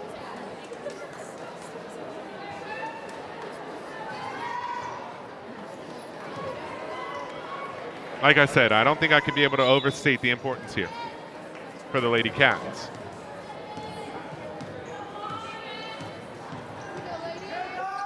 Sienna Dufresne, she gets that one stolen away, and Reese Roper tries to fight it. It's one-on-one here, and that's a miss. That one is picked up again by Yoder, and a miss there. And now, and a lot of bodies on the floor there, or a few bodies on the floor. Less than a minute left to go here. It's Yoder. She's got it, and Reese Roper has to foul on that one. She had a foul to give. The team has a foul to give. 5, Reese Roper, her 4th, 15 foul. But now Roper is in foul trouble. Yoder has it. Oh, and Kinley tried to foul here to get. Fouls on 0. Kinley Jack was her second 16 foul. In for the Wildcats, number 10, Carly Bland. Carly Bland goes in Sienna now for Dufresne. Sienna Dufresne. Here, 43.2 seconds left here.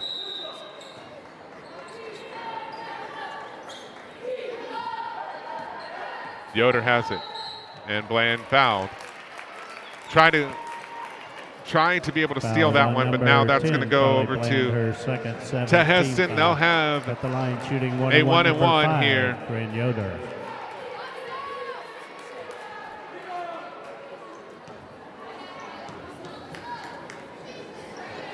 the first of the 1-and-1s is a miss. That one will go out of bounds. And who did they say it's on? It was last touched by Checking in for the the Wildcats, number Hesston 20. Swathers, and now the Wildcats will have a chance to be able to take the lead here late in the game. Number 24, Justin Large. For Carly Bland. Reese Roper now. 34 seconds left to go. Roper drives it, goes up, miss on that one. They had a little bit of time here. Now they've got to foul here, and that one was on Sadie Estel here. That'll be the team's 8th foul here. Are they going to get lucky again on the miss on the 1-and-1? We'll have to see. Sadie Estel, her first 8th team foul. At the line shooting number 12, Kendall Bergen.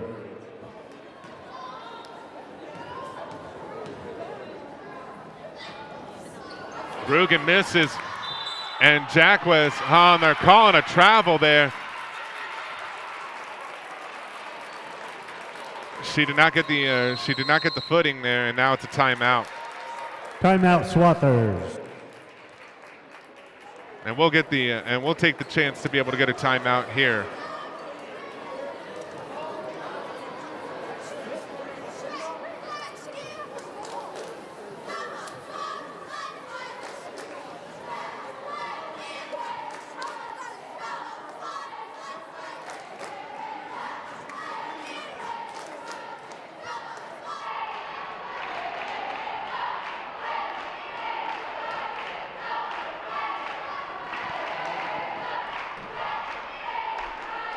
Would all the wrestling, basketball, and cheerleading parents come to the wrestling room? All the senior parents.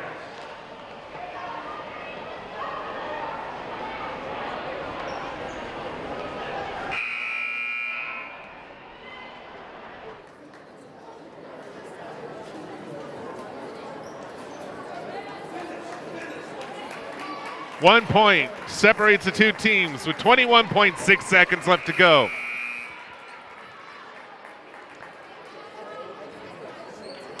And here in Wildcat Gymnasium, it's filling up pretty nicely here.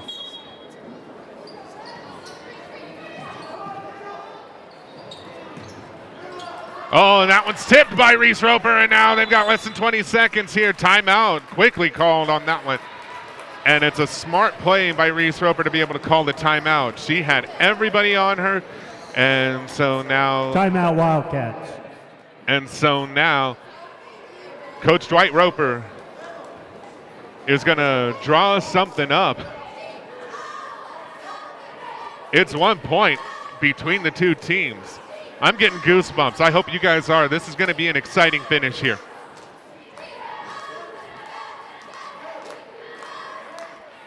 Again, stay tuned here. After this game, we will have senior night presentations.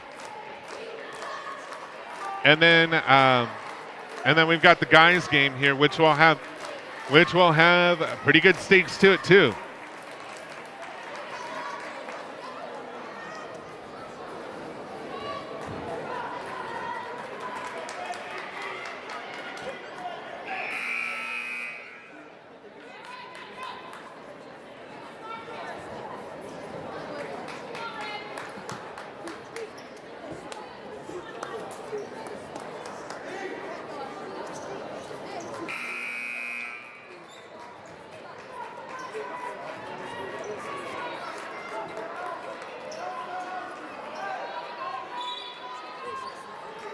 All right, 17 seconds that are crucial here. And out of bounds it goes there. The Swathers are going to try to steal this one and secure the win. It's over to Sadie Estel. Estel. She's got room to maneuver here. Now she gives it over to Reese Roper. Roper's going to get over to cross the line. They've got to be able to score here. Long bomb and a miss on that one, and it's picked up by the Swathers. And I think that's all she wrote for this one here. Foul had to be done there. And I think really you gotta 0. Kinley Jack was her third. You got to you got to look at Sadie Estel. She had a clear road in front of her on that one, and that could have given the team a little bit more time. Timeout is called once again here because it's not over. Should the first free throw miss, they're going to have to go really quickly down the court. But it's going to be a crazy minute and 7 seconds, 1.7 seconds. There we go.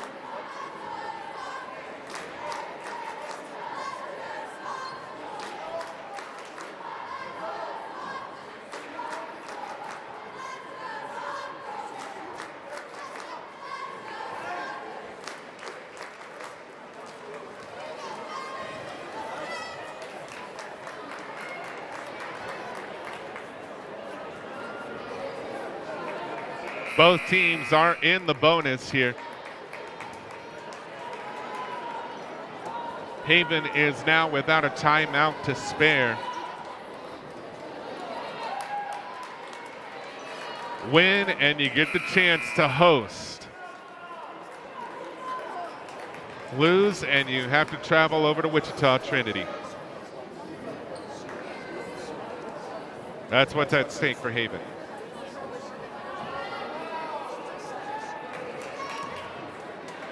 Rugen with the 1-and-1. And that is a make.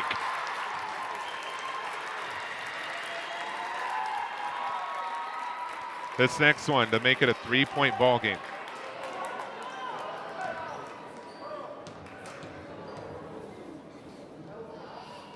She misses 1 second, and that's it.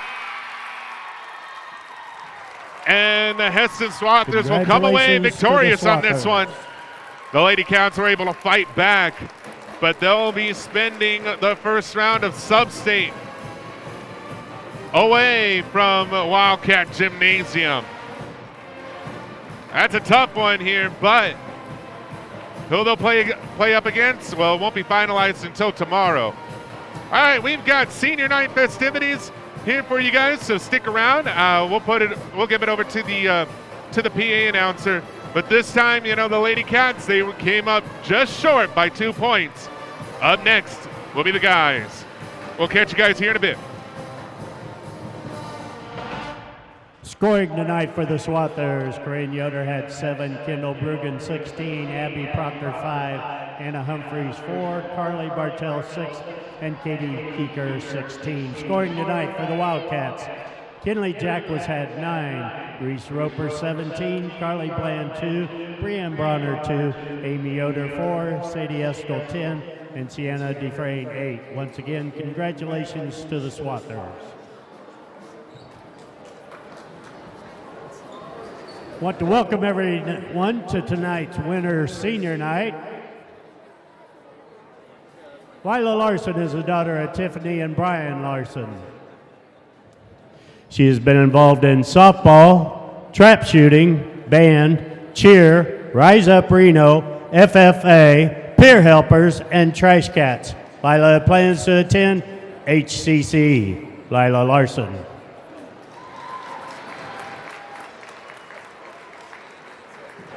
Keaton Loop is the son of Jeff Loop and Kelsey Francis. He has been involved in football, wrestling, basketball, track, and FFA.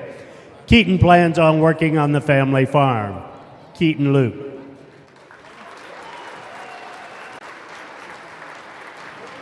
Chloe Moore is the daughter of Justin and Christy Moore. She has been involved in cheer and K's. Chloe plans to attend Wichita State University. Chloe Moore.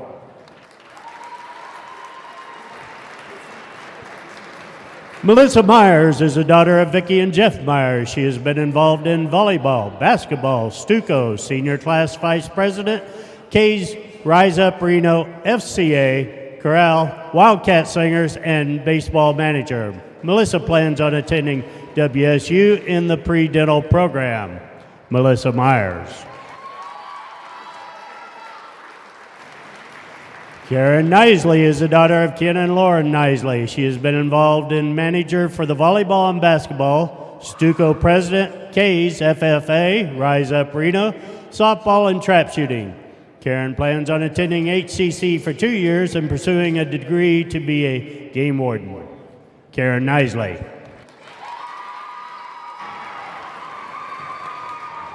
Savannah Reeves is the daughter of Christy Warrington and Jeff Reeves. Savannah has been involved in volleyball, cheer, baseball manager, K's, Stuco, and Corral. Savannah plans on going to WSU for a degree in early childhood ed. Savannah Reeves. Tyler Rogers is the son of Ashley and Buck Rogers. He has been involved in football, baseball, wrestling, and basketball. Tyler plans on going into plumbing trade school. Tyler Rogers.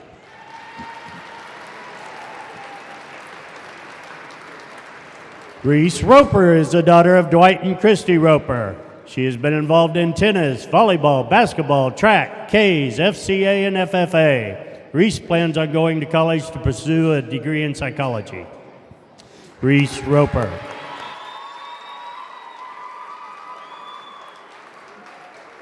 Dalton Schrog is the son of Stuart Schrog and Katie Belden. He has been involved in basketball, baseball, and FFA.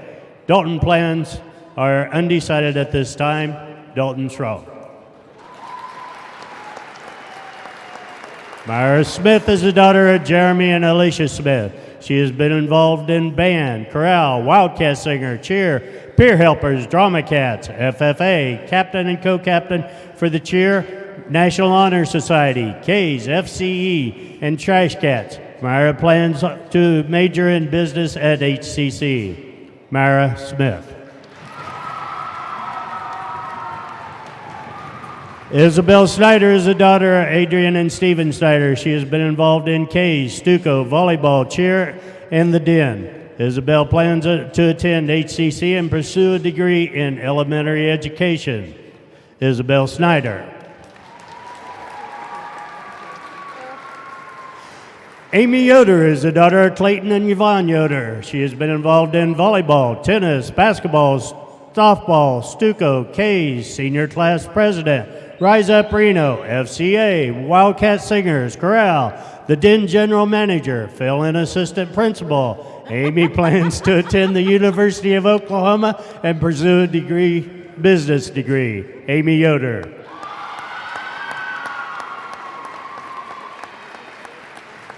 Tayton Yoder is the son of Tricia and Sheldon Yoder. He has been involved in football, basketball, wrestling. Tayton plans to go to Friends University on a football scholarship and degree is undecided. Tayton Yoder. Trayton Yoder is the son of Tricia and Sheldon Yoder. He has been involved in football, basketball, FFA, K's, Rise Up Reno, baseball, track, and fall homecoming king. Trayton plans to go to Friends University on a football scholarship and pursue a degree in business. Trayton Yoder. Those are your winner seniors.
Once again, you still have time to get items from the bake sale going on out by the concession stand to help support Haven High School after prom.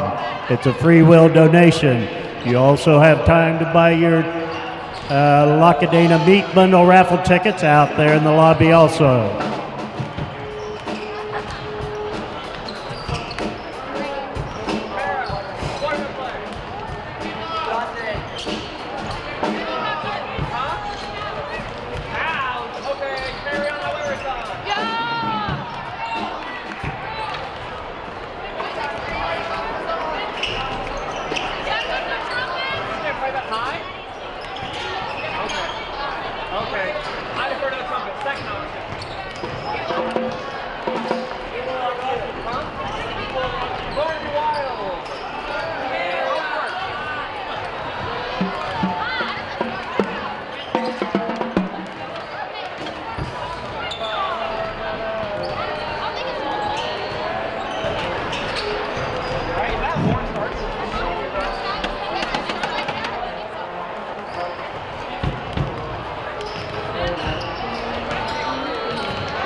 All right, we've got a little over 2.5 minutes left to go in this in between session, and you guys are enjoying the corner camp, the opposite corner camp, so that way we can be able to get our guys and gals warming up. But also, I mean, it's time for game 2, and you know what time that is? It's time for the one, the only, Garrett Reese. How you doing, Garrett? Pretty good. I'm excited to be here. You ready to get this game on the road? It's senior night, and this is one of two for you, right? Because or did you guys already have like sophomore night? The Hutch girls had their sophomore night last week. The guys are waiting for their home playoff night, which we don't know when that'll be yet. Playoffs. That's it's always a luck of the draw sometimes on that. So all right. So let's go ahead and take a look here. There we go. So ignore all that to the left now with the girls, because that's now done and dusted. The Lady Cats are now going to be playing away here. The guys, it's already locked in. They are playing at home next week, but against who and at what seed, that depends on tonight here, because should they get the win tonight and Collegiate takes the loss, Haven goes up to third place, and that's got to be big. I mean, I talked to Paramore. He already knows it. His team knows it. That's what's at stake for them tonight. Yeah, there's a lot at stake. I mean, even moving up just one seed can impact who you play and have an impact on your chance of moving on to the next round. All right, we're going to we'll take a brief look at everything here, but let's go ahead and give it over to the PA for... Once again, I'd like to welcome everyone to Wildcat Country, and welcome to the Hesston Swathers and your hometown Haven Wildcats. For your starting lineup, starting with the Swathers, a 6'3" senior number 12, a 6'3" senior number 2, Ty Schroeder. For the Wildcats, a 5'5" freshman number 5, Nash Ray.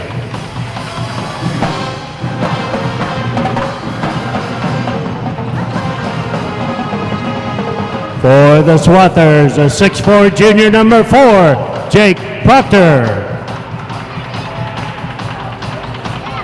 For the Wildcats, a 6'6" senior number 13, Dalton Shaw.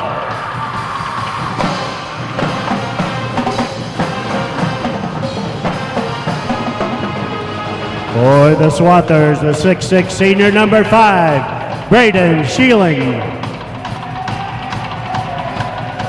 For the Wildcats, a 6' senior, number 15, Trayton Yoder.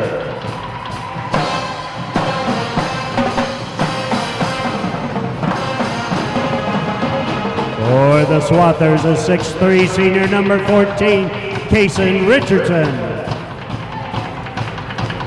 For the Wildcats, a 6'4", junior number 20, Brant Sipe.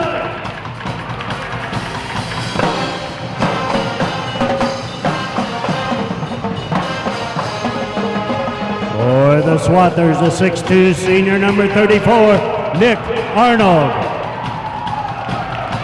And for the Wildcats, a 6'1", junior number 23, DJ Miller.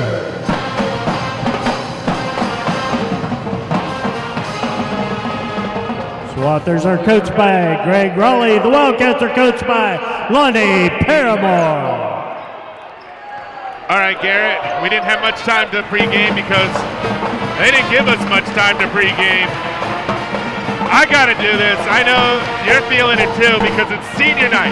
This is the second to last night that I get the chance to say this out loud. I want to hear everybody else and the entire world is screaming this out loud with us because guess what time it is, Garrett? It's game time!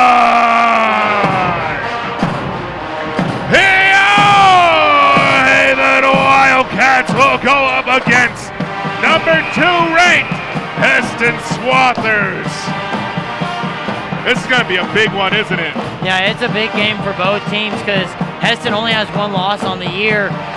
And then for Haven's side, the Haven-Hesston matchup alone is always a good one. It has been for the past 7-8 years.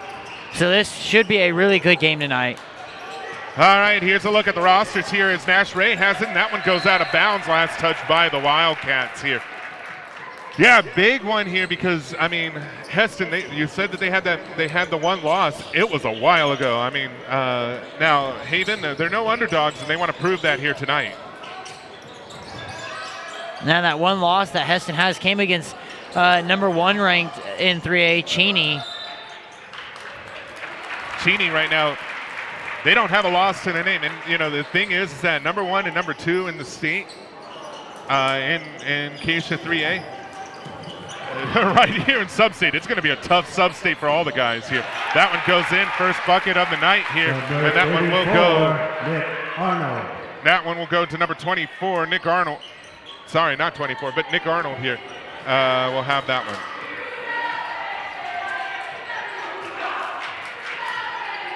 $34. That one's tipped away, and they said it's a kick ball here, and so that one will stay in the possession of Haven. I thought I heard 24, and but instead it is number 34. Dalton Strong, he's got it. He's going to try to score the first basket here. That's Trayton Yoder. You heard from him earlier, and they called a travel on that one. And that's something Haven's going to have to work on this game is not have those careless turnovers and costly turnovers. The inbound here over to number 4, Jake Proctor. Now it's 14. Now they pass it. It ends up in the hands of number 5. Now it's 14. Now it's over to number 34, Arnold. He goes up and goes in for that one. Number 34, Nick Arnold. Nick Arnold, and now Swathers with the only points of the night. Nick Arnold with the only points of the night here, matching his matching part of his jersey number. Nash Ray, DJ for 3. Miss on that one. It's picked up by Nash Ray once again. No, he gives it back out over to DJ, and they say that he was on the line there. Out of bounds, turnover.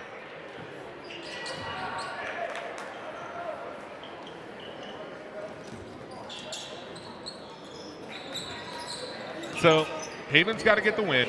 Collegiate has to lose. That's the big thing for Haven to be able to play against Douglas. That one was a beautiful skyward tip there, and Haven will pick up the ball here. Now, that was a good defensive play there by Brant Sipe to interrupt the alley-oop attempt.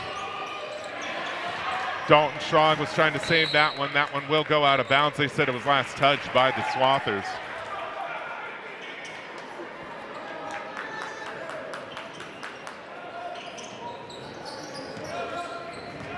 DJ Miller, he's got it now.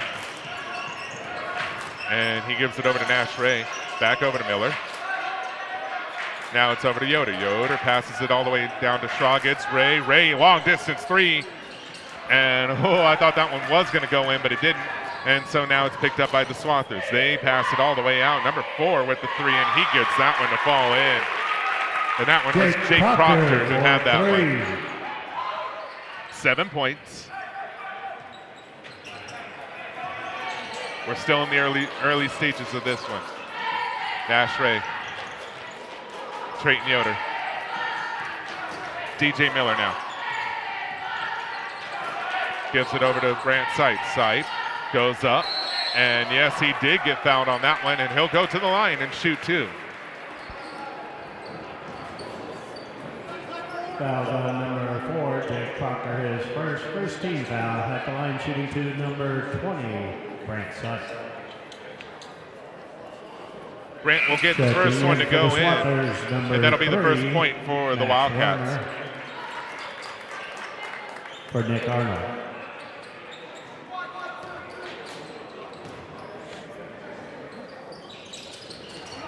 And Brant Sipe splits the free throws. It is number 2, Schroeder, who has it now. He gives it over to number 3 now. It's back to 14. Now it's Schroeder. Schroeder, 3-point miss on that one. And the Wildcats will pick it up. It's DJ Miller who has it. He's going to drive. He's going to go up. He's going to miss that shot, though. And it is picked up by number 14, Richardson. It is Richardson. He throws it all the way down over to number 2. And a physical play here. Number 2, Ty Schroeder. Ty Schroeder gets that one to go in. He'll go to the line. And that will be a foul on 15, Trayton Yoder. First team foul at the line, shooting 1, number 2, Ty Schroeder. And the and one was a make there. Knowing Trayton and how both he and his brother play football, I think Schroeder's going to feel that tomorrow. Yeah, they definitely took a hard fall there. That's number 4, Jake Proctor. That one, there's a whistle to stop the play there as that one went out of bounds. Yeah, Nash was hustling down the floor there to tip that ball out of bounds. Good hustle there, played by Nash Ray. It is number 4, 3-pointer on that one. Jake Proctor has got that one. And now the Wildcats, I mean, they're letting them go at the perimeter here. And you got to think that Lonnie Paramore right now is going to try to tell them something about that perimeter, don't you think? Yeah, Hesston is one of the best three-point shooting teams, not just in Class 3A, but in the whole state of Kansas. So you got to be able to close out on all those three-point shots. And this is looking like their last home game against Pratt, where they got off to this slow start. So they can't afford to get down by too many points early on here. It's going to be hard for them to come back. Pratt was a tough one here, but I mean, you don't get much tougher than number 2 in the state. Hesston's going to be a tough one here tonight, don't you think? Yeah, Hesston's definitely the game that Coach Paramore and the Haven men's team always looks forward to on the calendar, because Hesston's good every year. So that's the game that we always look forward to. Because if you can beat Hesston, that's a quality win right there and a good win on your resume. They hosted last year, and I believe these two teams, a little bit of confusion here. I believe these two teams faced off at Sub-State, and yeah, I mean, this is a yearly thing between Haven and Hesston. Now, Hesston does have a bit at stake here. League championship here is decided tonight as well. Cheney's on the other, or sorry, not Cheney, but I mean, like, Hesston with the win here, they can be able to secure CKL League championship. That one does not go in here for Haven. That one is a long pass, and it goes for number 2, Ty Schroeder. DJ has it. They've only got 1 point to their name right now for Haven, and that's not going to help them there. Dalton Strong tried to do everything that he can Checking in for the Swathers, number But 12. short of being Mr. Fantastic and Matthew being able to Walter. save that one by And stretching number his arms 34, out, Nick Arnold. I think he did In all for he the could on that Wildcats, one. Yeah, number he did all he 11, could to try Cameron to Reinhardt. save that. He dove on the For floor and Turk tried to Northern. save that, but it just went out of bounds. He got his hand on it, poked it out of the hands of the Swathers. Just could not reach to keep it. That one's a shot by Proctor. That's a miss. That one's going to be picked up by someone. It was picked up by Hesston. Now it's Dalton Shaw who got the rebound there, and now DJ Miller sending it over to Brandside. Brandside goes up and miss on that one. He was fouled at on the act of shooting, so he'll go to the line and shoot 2. And that was a good Fouls on number find there 12. by DJ to find Matthew Brant wide Walter, open, cutting to the his basket. Second team foul. The line shooting. Sipe will sink At the line first shooting, one. number 20, Brant Sipe.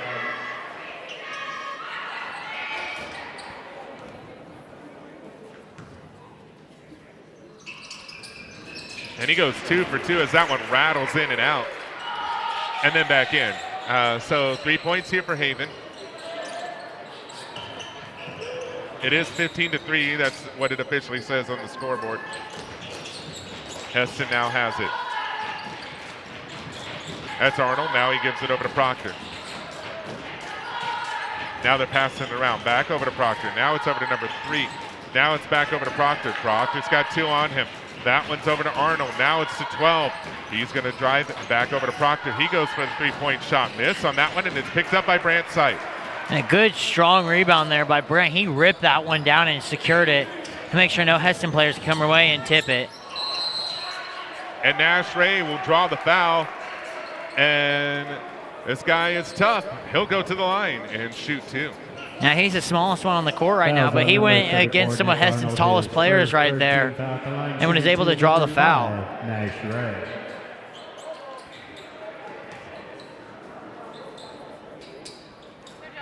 He'll Checking sink in the for first of 2. Swathers, number 14, Kason Richardson, and number 33, Micaiah Yeah, Nash Dalston. Ray has In for the Wildcats, number 45, has always had David some kind of Yoder. surprises each and every single game. We'll have to see what kind of surprise he pulls out of his pocket tonight.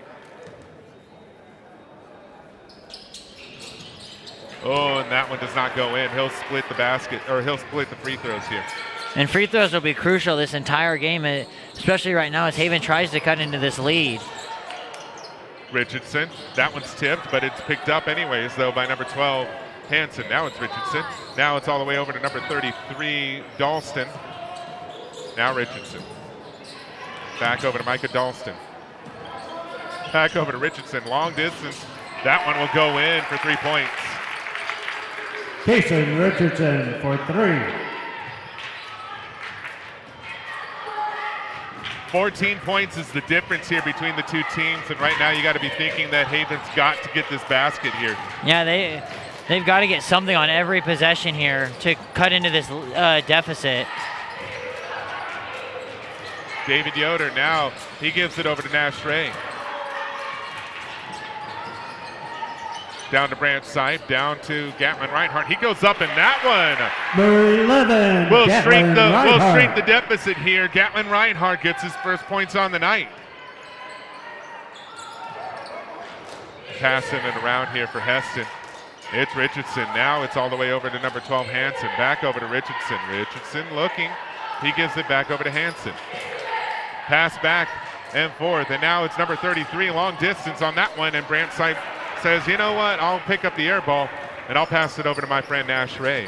And that's something you don't see from Hesston as an air ball, because even if it's a miss, Hesston usually hits the rim almost every time on a 3-point shot. Gatlin Reinhardt was able to fight to get that one. Jump ball, though. Jump ball and that one's going to be in the possession of Hesston here. Swathers, number 2, Ty Schroeder, number 4, Jake Proctor. In for the Wildcats, number 15, Drayton Yoder, and number 23, DJ Miller. Yeah, so we're getting close. This is the end of the regular season here tonight. League champions will be decided. The seeding and placements for sub-state will be decided. Dalton Strog just goes, I'll take it. You crash into me, I'll take the ball. And I believe DJ had an influence on that because it looked like DJ may have just barely tipped it from behind. So then it went right into Dalton Strog's hands.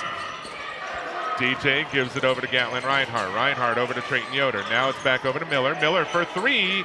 Bang! DJ Miller from downtown. Miller for 3. And 9 points is the separation between these two teams here. Richardson, now it's over to Dalston. Now Richardson. Now they pass it around here. It's back over to Dalston here. Now it's passed back around. And it was Schroeder who had it. That's number 2, and it goes out of bounds. And they say it was last touched by the Wildcats. Fouls on number 13. Sorry, Dalton foul Strog, was his called first, there. second team And it was a foul, foul on checking in for the Dalton Swathers, Strog. Number 5. Braden Schilling for Mackay Dalston. I was gonna say, we're down to the final regular season game. Next week, aside from the first game of Sub-State being on the 28th of February, it's March Madness. Sub-State starts, then it's State. First 13 foul. I think we're just missing one thing, and I think the NBA proved it this past weekend. We need a Kansas All-Star game right in the middle of the season. That would be fun to watch some of the best college or the best high school basketball players in the state of Kansas. Long distance 3 was a miss for Jake Proctor, but right now the Hesston Swathers have a 9-point lead here over the Wildcats. It's, we said it was going to be a tough one, but the Wildcats are still hanging in there. What are your thoughts in that first quarter? Hesston got off to a really fast and strong start, built out a big lead, and then for Haven, they got off to a slow start just like they did in Pratt, but they were able to kind of cut into the lead towards the end of the first quarter there. Bit of a slow start, as you said, but we're going to see what they have in store for us. We're going to take a quick break, let you guys enjoy the sights and sounds of Wildcat Gymnasium.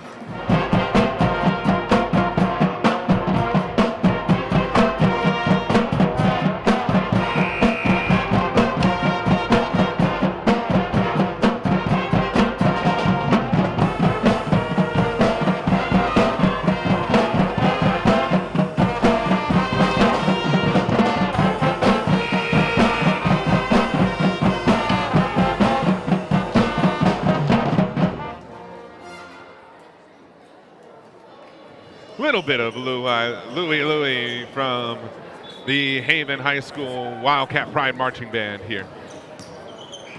Second quarter here has now started, and DJ Miller's got it from Nash Ray. So it's DJ Miller down to Brant Sipe. Brant Sipe goes up, and in it goes! Number 20, Brant Sipe. And good strong move there by Brant Sipe to get the bucket to go. There's anybody who knows how to make a basket or make a play down in the post, it's Brant Sipe. And Trayton Yoder just steals that one away, and now the Wildcats will have a chance to bring this down within 6. It's 7 points between the two. DJ Sipe goes up, miss on that one. That one bounces off the rim a couple of times, and it's picked up by Hesston and Kason Richardson. That one's a long distance pass. That one goes nowhere, and David Yoder just says nope and swats that one back over to Brant Sipe.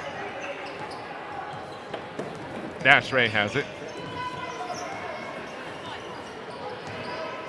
Now it's over to Trayton Yoder. Yoder looking for a little bit of help. He gives it over to DJ Miller. Sipe tried to get that one. I think that one was a little too far for his reach at that moment here. That was the right idea by DJ because there was no one under the basket for Hesston. So Brant would have been able to catch that. It would have been an easy layup, but it just a little too far on the pass. Hesston right now, 7-point lead. They had a 9-point lead earlier. That one goes out of bounds, and they say it was last touched by Nash Ray.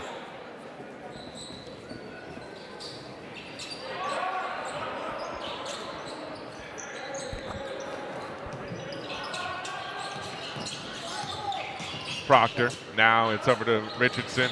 And that's a three-pointer there for Keeson Jason Richardson. Richardson for 3. Nash Ray drives, goes up. That one does not fall in for Nash Ray, though. That was a really quick move there by Nash to get right to the basket, but he just wasn't able to finish. Schroeder, he's got 3 players on him. Now it's all the way over to Nick Arnold. Now it's back over to Schroeder, back over to Arnold. Arnold, long distance 3 miss on that one. And it's picked up by Brant Sipe, and now the Wildcats will have another opportunity here to get it back into single digits. DJ Miller over to Nash Ray. Now it is Dalton Schrog. Oh, and Trayton Yoder had that one poked away from him, but he was able to get that, and they called timeout, but he was trying to get the timeout, but they called a travel on for him. the Wildcats, number 11, Gatlin Reinhardt. For Trayton Yoder. The momentum got the best of him as he rolled over on that one, but props to trying to save that one. And it's better because if Trayton wasn't able to get that, it would have been 2 easy points for Hesston. Now they have to earn it on the offensive side. It is Schroeder. Now it's Richardson. Richardson was triple team. Now it's Arnold back over to Schroeder. Schroeder now tries to drive it. He's trying to get around Gatlin Reinhardt. That one's poked away. Nash Ray almost had a free ride, and they're calling a backcourt violation there. That was a great set of moments there for the Wildcats. Yeah, he never even saw Nash. Nash ran under the basket and came right back underneath and just came right from behind and was able to tip that ball away. I asked what kind of surprises Nash had in his pocket here. I think he pulled one out there. Brant Sipe now. Oh, and Dalton trying to get that one. It was a little too low. Matthew Waltner. I feel for Dalton Schrog on that one. Being a tall person myself, there are some things that are now way too low to be able to grab, and that was one of them.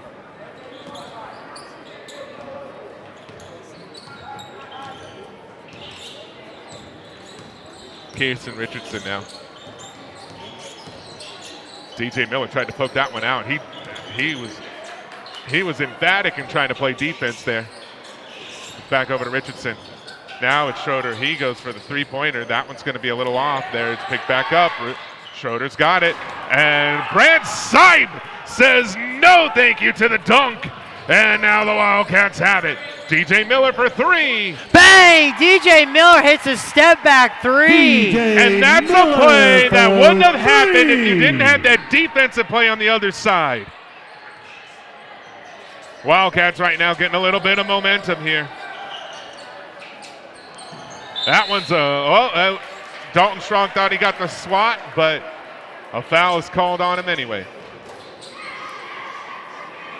Fouls on number 13, Dalton Strong, his second. And that would be Dalton's second team foul, or second personal foul, and the 4th team foul for Haven.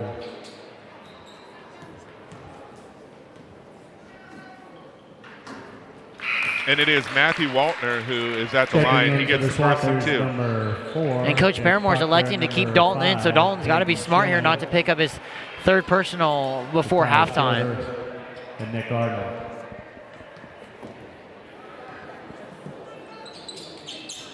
Two for 2 at the stripe there. Nash Ray. He's got Jake Proctor on him. Gives it over to Gatlin Reinhardt. Now it's back over to Ray. Now Reinhardt. Now over to Sipe. Sipe, he's going to go up. Oh, and he gets fouled, and he'll go to the line once again. Fouls on number Kind of good move there. If Gatlin would have seen Brant just a couple seconds earlier, he would have had an easy layup right there as Brant was wide open. First one for Brant Sipe.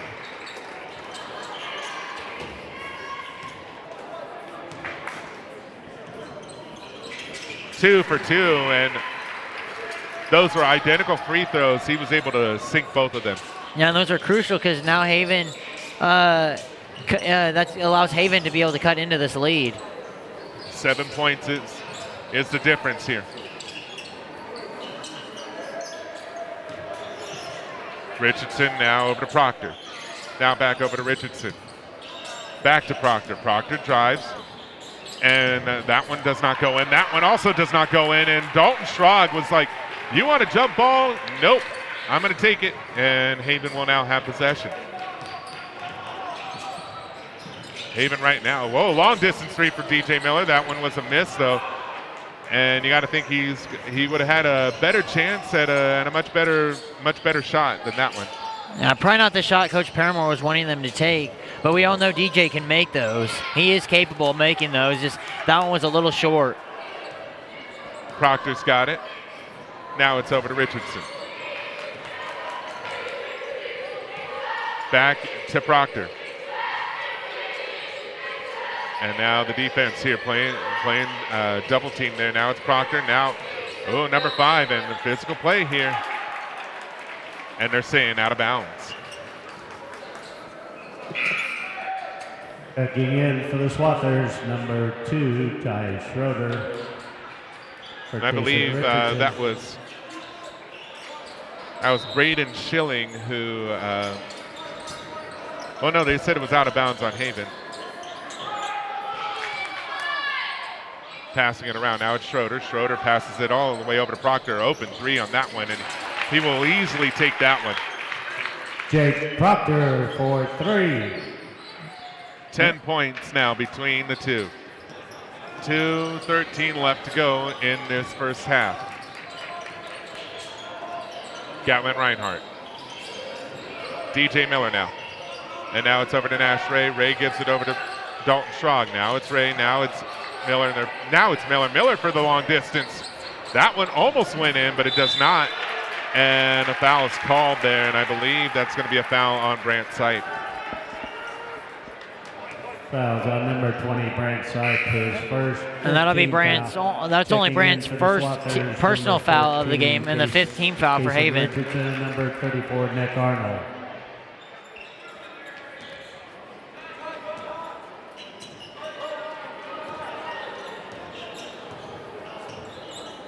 So a little less than 2 minutes here, or a minute and 45 left to go. And it's 10 points between the two. Nick Arnold, he passed it over to Richardson. Richardson, he had to drive through a few. That one's picked up now by number 5. Number 5, Braden Schilling. Braden Schilling, and he'll get the 2 points to fall in. Now it's a 12-point lead for the Swathers. It's Nash Ray. He's got it. He's going to give it over to DJ Miller. He gives it to Brant Sipe. Sipe goes up, miss on that one. That one gets poked out, and they said it was last touched by, I believe, Dalton Schrog. And so it'll be Swather basketball. Number 15, Trayton Yoder for Dalton Schrog.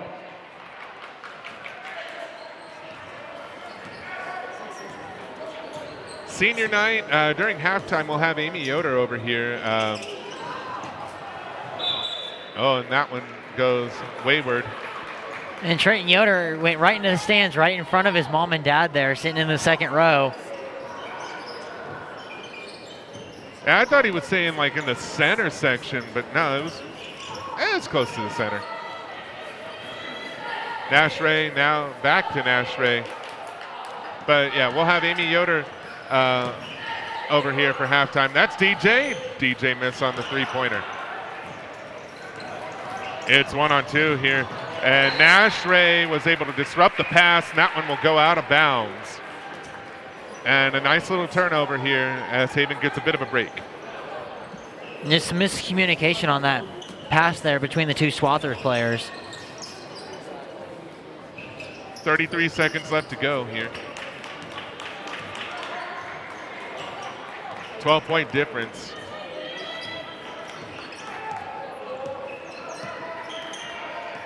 Nash Ray gives it over to Trayton Yoder.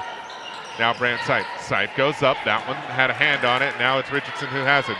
They're going to go fast break here. That one is up, and a foul is called, and a charging foul, I believe, is what it was called.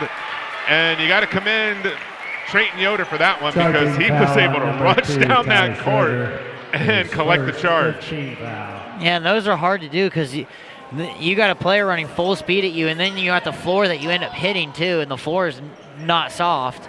So those charging fouls. You got to give respect to the guys who take those, because those are hard fouls to take. 6 seconds left, and a travel is called.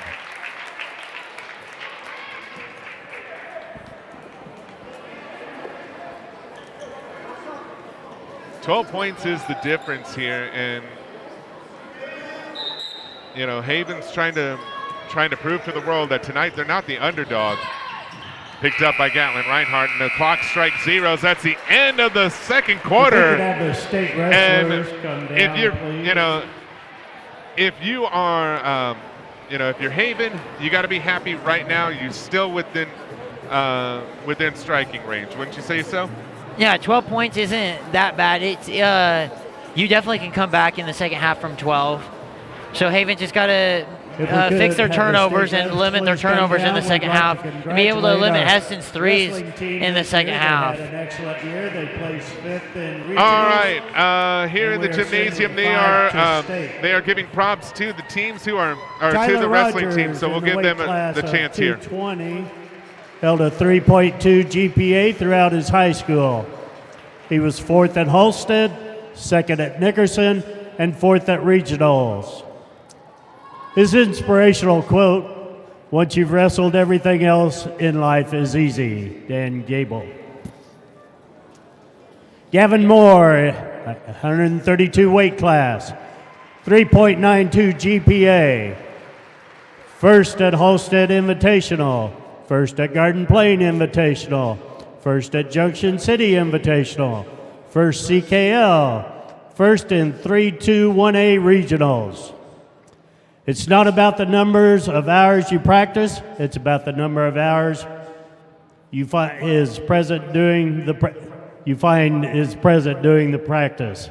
Kobe Bryant.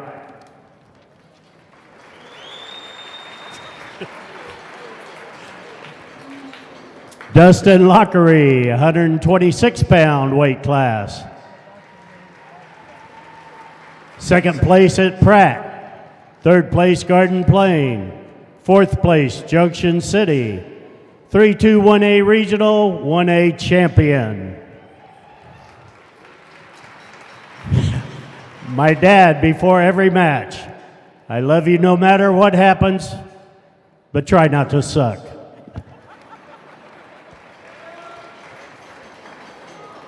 Jacob Moore, 120 weight, 4.0 GPA.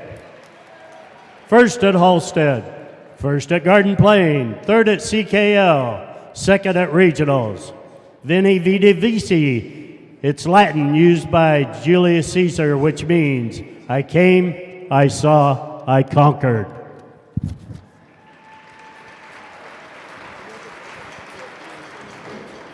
Trista Rogers, 143 weight class, 4.0 GPA through the time I've been in high school. She placed 4th at Nickerson, 2nd at League, 3rd at Wellington, and 3rd at regionals. Her inspirational quote, "Wrestling invented by men, perfected by women." Your senior Haven High wrestlers.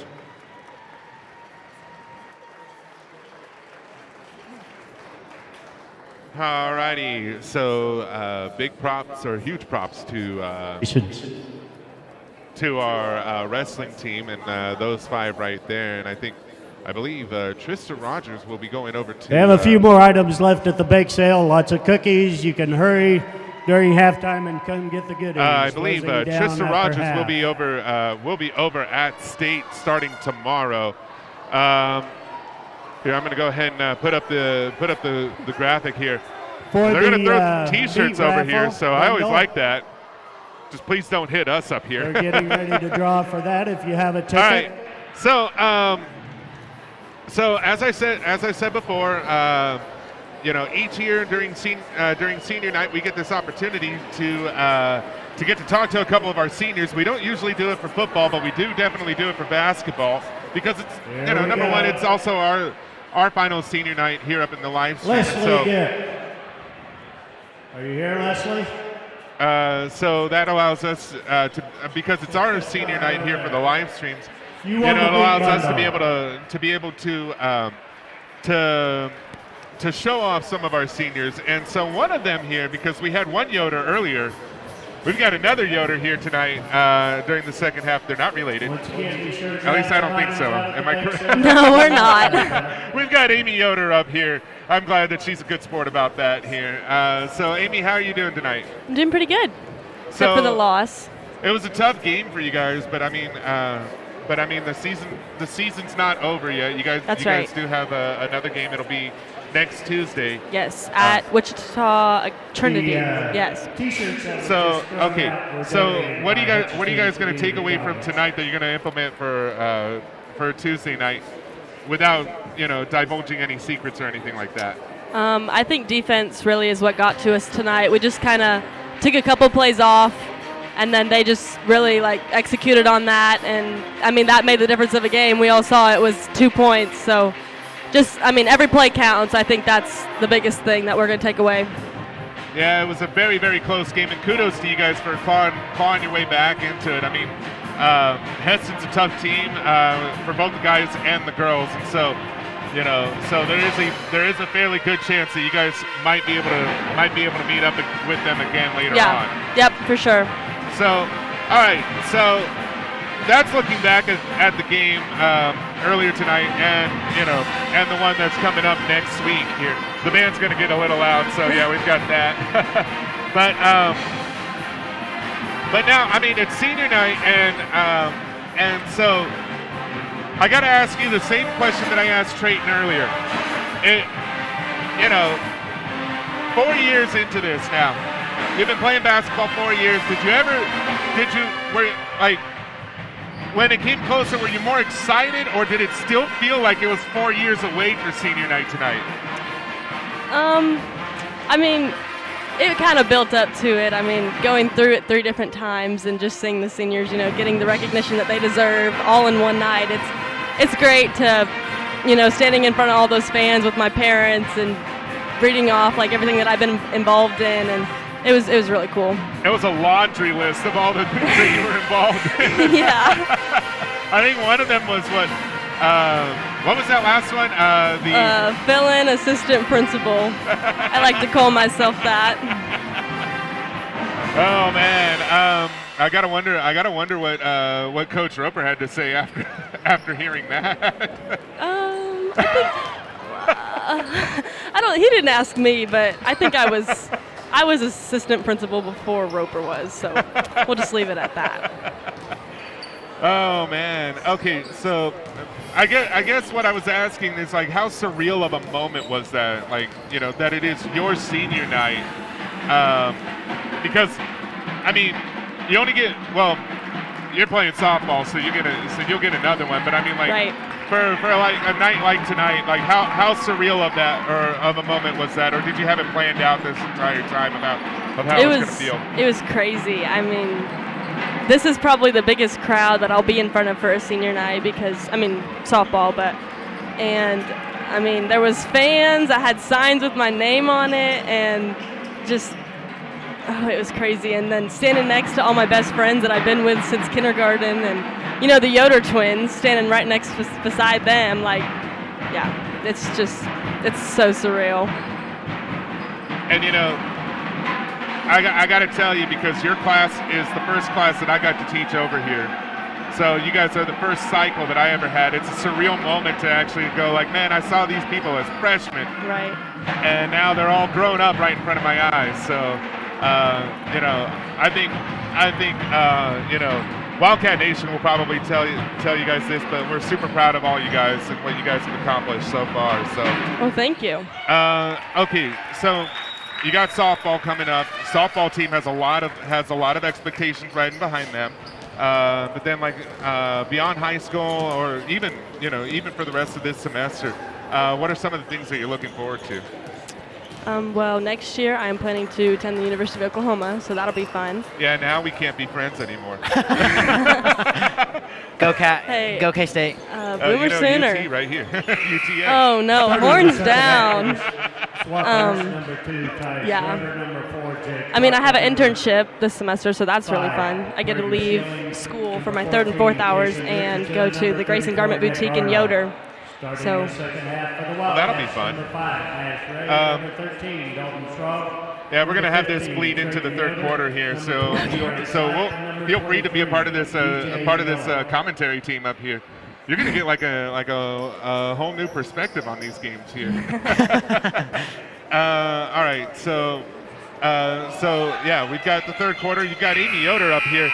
Amy, any stories that you might have, either from Haven High School or before, like a memory that stands out that's also school appropriate?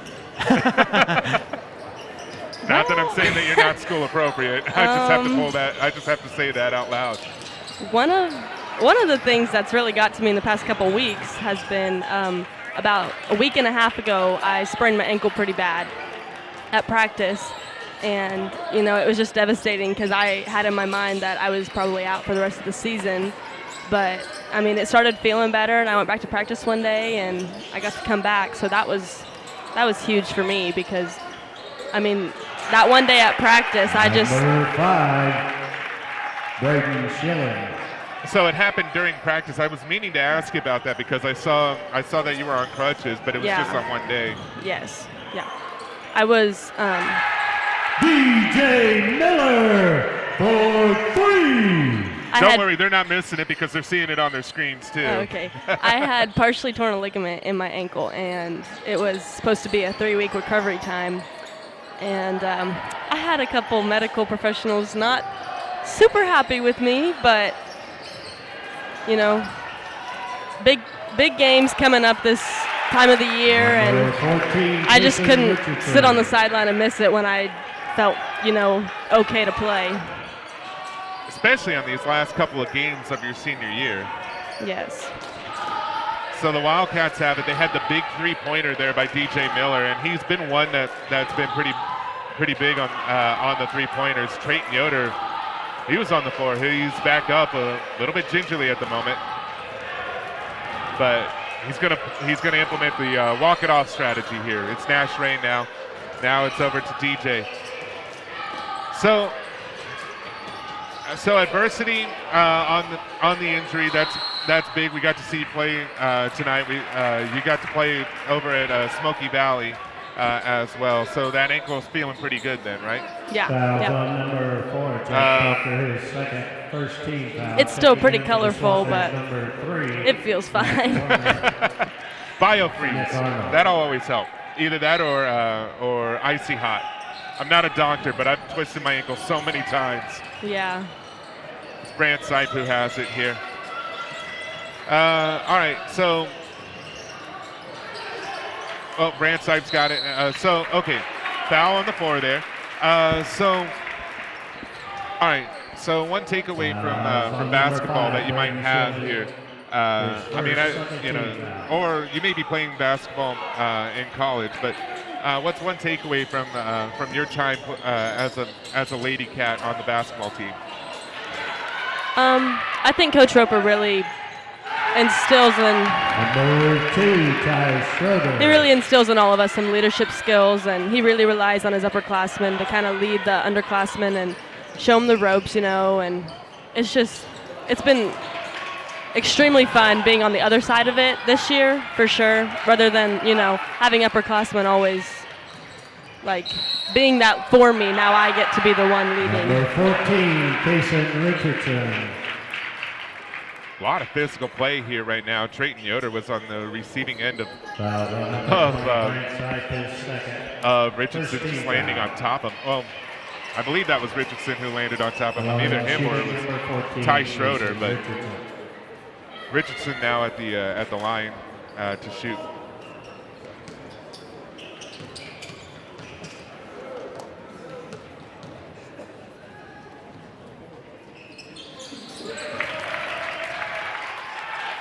So yeah, you were saying Coach Roper has instilled a lot of leadership and a lot of leadership skills into you guys and all that. I mean, props to him. You don't get to 500 without without teaching a thing or two to the students and all that. So I mean, that was going to lead into the next question, but I just kind of blanked on that now. All right, so you've got softball coming up. You want to preview that for all of us? You know, like what's to expect. I mean, high expectations. Another dunk there by Hesston. Or I mean, you can also analyze that dunk for us as well. Timeout call by Lonnie Paramore.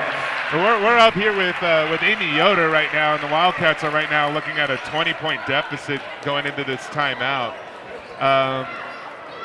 Okay. Well, before you answer my question here, Amy, I mean, you got to wonder right now what is it that the Wildcats need to do to be able to get back into this? I mean, 20 points, 2 dunks on that. Haven right now is Hesston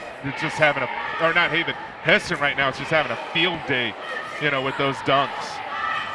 Well, looking down at the bench with Coach Paramore, I mean, I think they're in their own head, so that might be affected the way they're playing right now. And, you know, those dunks really just hype Hesston up. So they're at their high and we're at a low, so we just kind of have to battle through that and shut them down on defense. What do you think, Garrett? They definitely need to start cutting underneath that basket and guarding that basket, because that's how Hesston is getting all these dunks and easy layups underneath the basket. And they've also got to get some rhythm offensively. They're struggling shooting-wise here in this third quarter. Bit of a tough one here because right now Haven does not want to go that far deep here in the deficit. I have forgotten what my last question was. All right, so. Softball's coming up, and you guys have high expectations. You guys made it pretty far into state last year. So, what are some of the expectations for softball this year? I think the expectations are the same. You know, we have quite a few returners, so yes, we did lose a big senior class, but 20, Grant Syke. I think the returners are for sure looking for the same great season that we had. That was a long distance three, and a timeout is called here. Timeout, Swathers. And that's a timeout on the Swathers there. So, all right, you're more than welcome to stick with us here throughout this third quarter. We would be happy to have you, but I do have to ask you, Amy, any shout outs or anything? I mean, I'm putting her on the spot over here. Yeah, I would have to give a huge shout out to Coach Roper. I mean, he has just been like a second father to, my senior class, because his daughter Reese is in our class, and so it's me, Melissa Myers, and Reese. And, you know, he's coached us since we were in the third grade, and we just couldn't have asked anything more from him. He's just been there for us since day one, and it's just incredible to have that extra person to look up to and someone to go talk to if we need it. And then obviously my team. I love my team to death. I don't know what I'd do without those girls. You know, we might have some high school drama every once in a while, but when it comes to practice time, we all get along and we all show up and work hard and push ourselves to make each other better. Ooh, almost a three-pointer there by DJ. And that one does go in for Hesston. Number 5, Braden Schilling. I know prom is not too far away. You guys are probably looking forward to that in April. Yeah. Mm-hmm. I don't live stream prom, so you don't have to worry about that. They're passing it around. It is Richardson, 3 but miss on that one, and it is picked up by DJ Miller. So 3 minutes and 30 seconds left to go in this third quarter here. And so the guys will be hosting. I'm pretty sure that that the Lady Cats will be in full force in the student section. Do you know of the theme that might be going on Monday night? I don't know that it's been announced yet for sure. DJ Miller. DJ Miller with the 3-pointer there. And Garrett's just holding on to those bangs there. Garrett's being a nice guy, though. Yeah. Oh, man. All right, so, yeah, we're up here. It's senior night. We're up here with Amy Yoder. And so right now, foul is no foul. Traveling is called there on the Swathers. So Haven will get the rare break here. Number 34. I told you it's a different perspective, right, Amy? Yeah, for sure. Number 45, David Yoder. She's now really focused on the game. All right, well, let's see here. Trayton Yoder, he's got it. He's going to give it over to DJ Miller here. And DJ's going to go ahead and go across the stripe, but a foul is called, though, and I believe that's a reaching foul, number 5. His second 14 foul. Checking in for the Swathers, number 14. And I missed a couple fouls here. That's the 4th foul on Hesston here.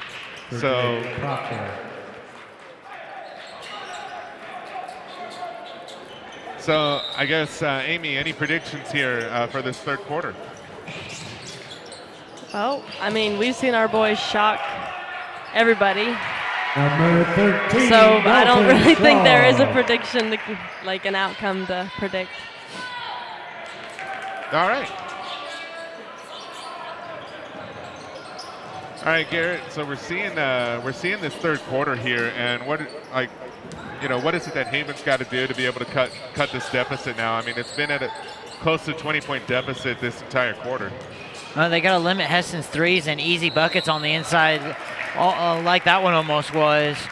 And they've also got to get their rhythm offensively. They've struggled here shooting the ball in this third quarter. So entering the fourth quarter here in just a couple minutes, they've got to figure out how to find their rhythm offensively again. Richardson is now at the line shooting 2. He'll make the first one.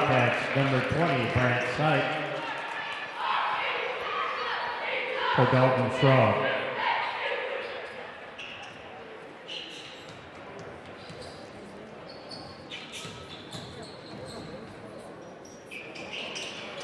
And he'll split the free throws there, but a whistle is called. And I believe that's a lane violation. In for the Swathers, number 4, Jake Proctor. For Matthew Waltner. So Richardson with the third attempt here. And he'll make the most of that third attempt. He'll go 2 for 3 on that one. 20 points is the difference between the two teams here. And, 2 minutes left to go. Haven's not out of this one just yet. We've seen surprises happen. Nash Ray now. Now it's over to DJ Miller. Now it is Brant Sipe. Sipe's going to drive back. He goes up. He'll get to the ball in. Brant Sipe. And if there's anybody in the post that you want to give it to, Brant Sipe's one of them, isn't he? Yeah, definitely. Brant Sipe is definitely, he can get physical down there, and he can get baskets down there when he wants to. Richardson. Long pass. Now it's over into the hands of number 34. That one was an air ball. That one was blocked. DJ Miller was able to get a hand on that one. And now the Wildcats will have it here. They're going to try and see if they can be able to get it back to,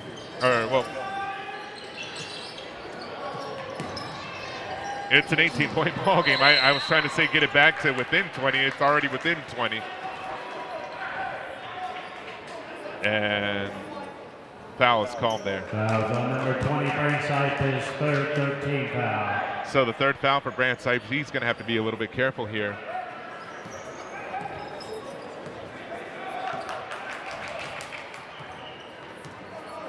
Minute left here in this third quarter. The Wildcats right now 18 points down. And right now Hesston is content to hold on to it. No shot clock.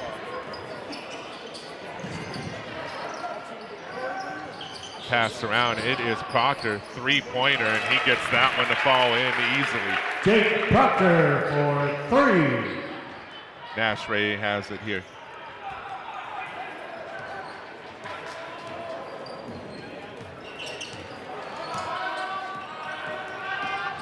He's going to drive around. He had a little bit of help from David Yoder there.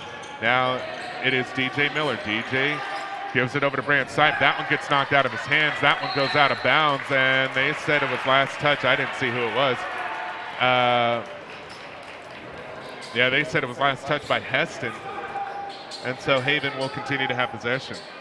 16.3 seconds left to go. Nash Ray now, he's got it. He's going to give it over to DJ Miller. He goes up. Bang! DJ Miller from downtown. And the momentum right now. Three. You got to hope that momentum's going to start getting into Haven's side here. Nash Ray right now trying to defend against number 4, but he gets the buzzer beater three to go in.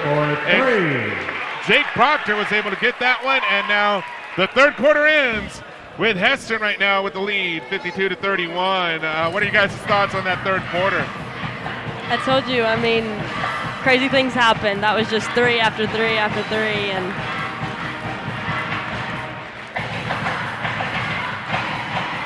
this one's, we said it was going to be a tough one here for both teams. Well, for Haven, because Hesston's number 2. What am I talking about? I'm also trying to input the fouls and all that here. But Hesston is number 2 in the state. So, I mean, what is it that Haven has to do here tonight in this fourth quarter to be able to get the victory? That's to either one of you guys. Well, you know. All right, what do you think, Garrett? What does Haven have to do to be able to get the lead and maybe get the win here? What do they have to do to be able to get a victory? They got to be able to get stops on that defensive side and cut down on Hesston's threes. Hesston's just killing them tonight with all the threes they've made.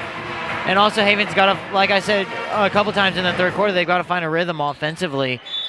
They've got to get some shots to start falling on the offensive side. All right, it's the start of the fourth quarter, the final quarter of the regular season here. DJ Miller, he's got it. He's going to give it over to Dalton Schrog. He was able to secure that one, miss on the shot. Brant Sipe goes up, he misses. That one's get ping-ponged around, and now it's picked up by number 33, and now it's over to Jake Proctor. Proctor is going to take it over to the perimeter. He goes up, and that one was a tough shot, but he was able to make that one fall in.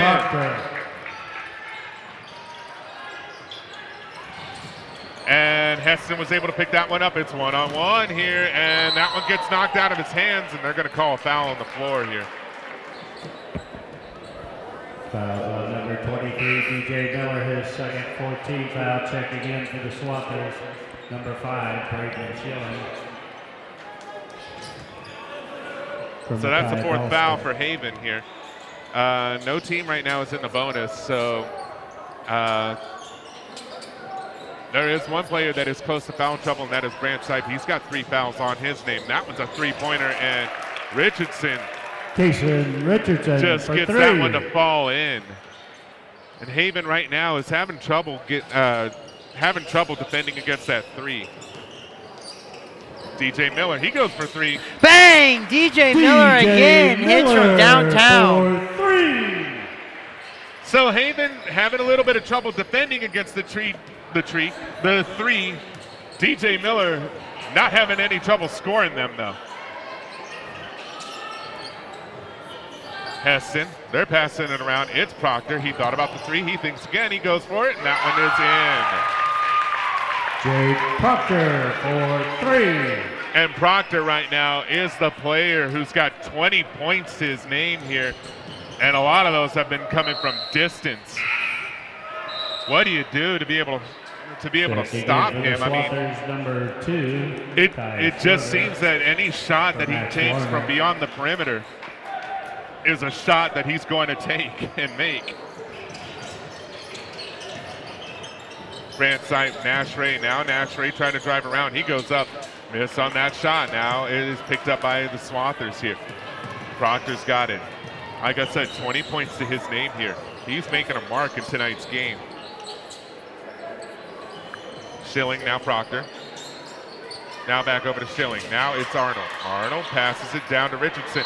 And the thought was a block, but it was a foul called, and they'll go to the line and shoot too. Fouls on number 23, DJ Miller, his third, 15th out the line, shooting two, number 14, Jason Richardson.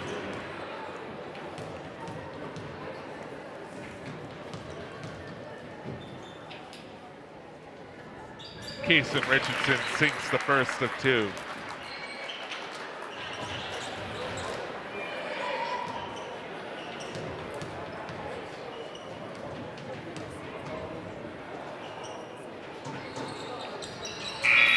And he goes 2 for 2 at the stripe. 12, Matthew Waltner for Kason Richardson.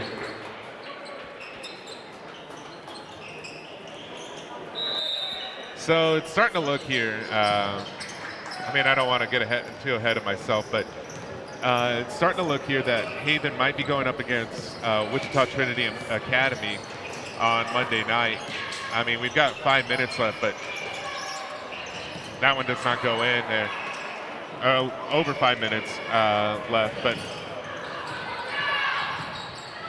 I'm going to save it because they're not letting me speak. Brant Sipe goes up. He misses on that shot. He had a clear line to the basket. Jump ball's called, though. The Swathers.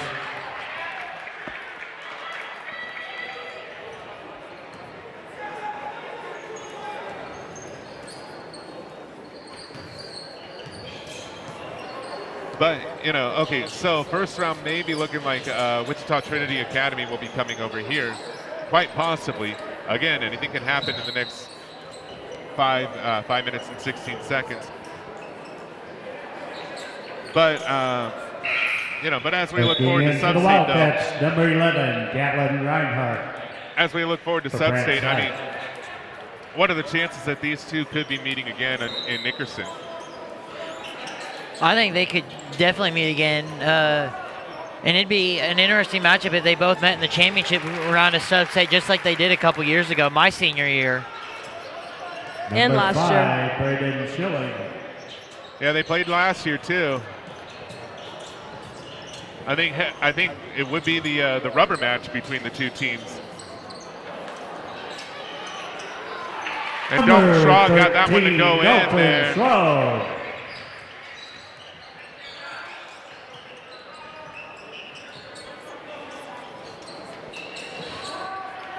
It's Arnold. He gets that one knocked out of his hand, but it is a foul call, though. Fouls on number 23, DJ Miller, his fourth. And a running clock is now in play here. That one will go in for Arnold.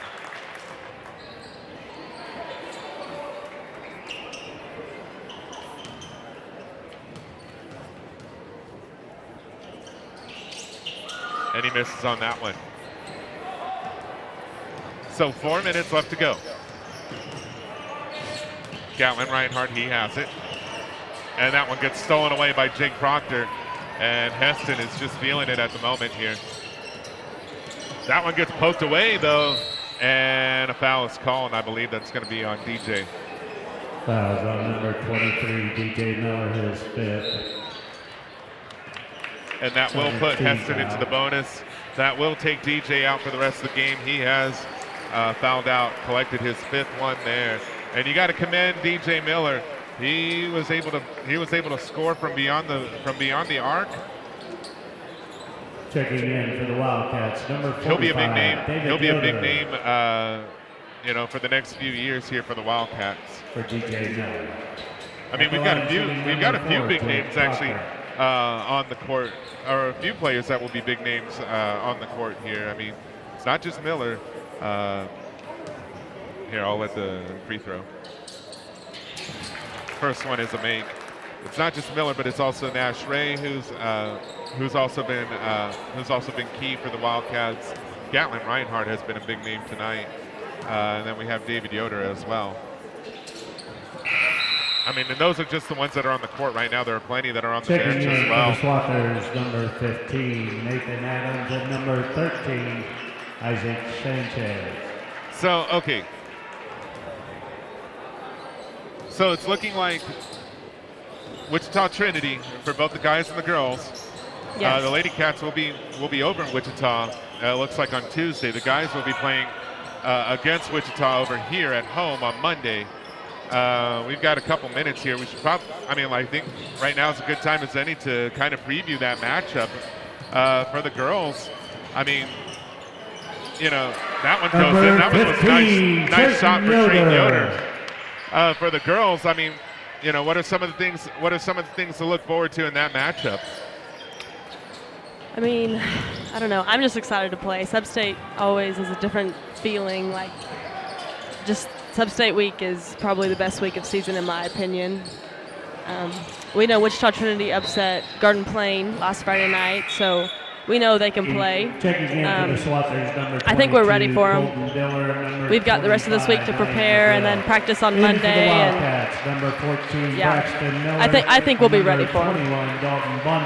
And here's the thing, Wichita Trinity not that far away, so we won't be having the stream on here because it's an away game. But for all you guys who are watching over here in Wildcat country, Wichita ain't that far away. Go ahead and make the travel down there. Nickerson's not that far away either. So Gatlin Reinhardt, he's got it. Now it's over to Nash Ray.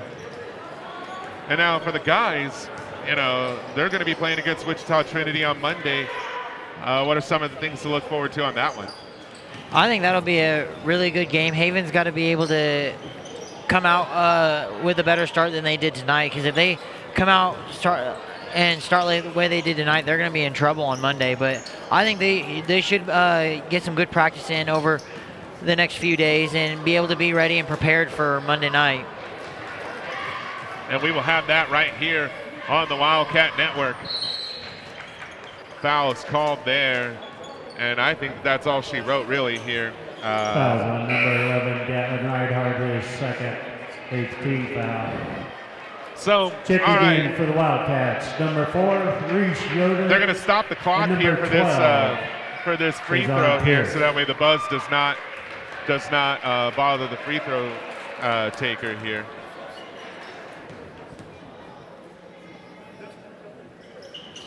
That one is a miss, picked up. It's over. The Wildcats take the loss on this one here. The Hesston Swathers, they proved their might tonight. But both teams will go and play next week here at Sub-State. And guys, tough one tonight. What are you guys' final thoughts on this one? We'll go ladies first. I think our boys played good. I think Hesston's a good team, and I don't know, it was a tough game, but I think our boys did good. What about you, Garrett? I thought both games were pretty good. The guys wasn't as close as the girls. The girls was definitely a nail-biter. It came down to the last few seconds. But still, they both played tough. They both played great. And I think they'll get some good practice in over the next few days and be ready for next week for Sub-State. It's going to be a good week here. And we'll be meeting with you guys right here at home for Sub-State. All right, I'm going to go ahead and do the honors here to thank you for all the volunteers who have helped out. Jillian Beckler, Connor Keener, Riley Tebow, for also Amy Yoder for joining us for the entire second half there. I told her halftime, and she's up here for the second half. Did you enjoy being up here? Yeah, it was definitely something different. Would have been much better if there was a victory at the end of it, though, right? Absolutely, but what can you do? Just get ready for the next one. So on behalf of everybody here here at Haven High School and USD 312, for Amy Yoder, Garrett Reese, and myself, Paul Clements, hey, we'll see you guys next week. It's Sub-State next week. March Madness will be starting a little early. We'll see you then.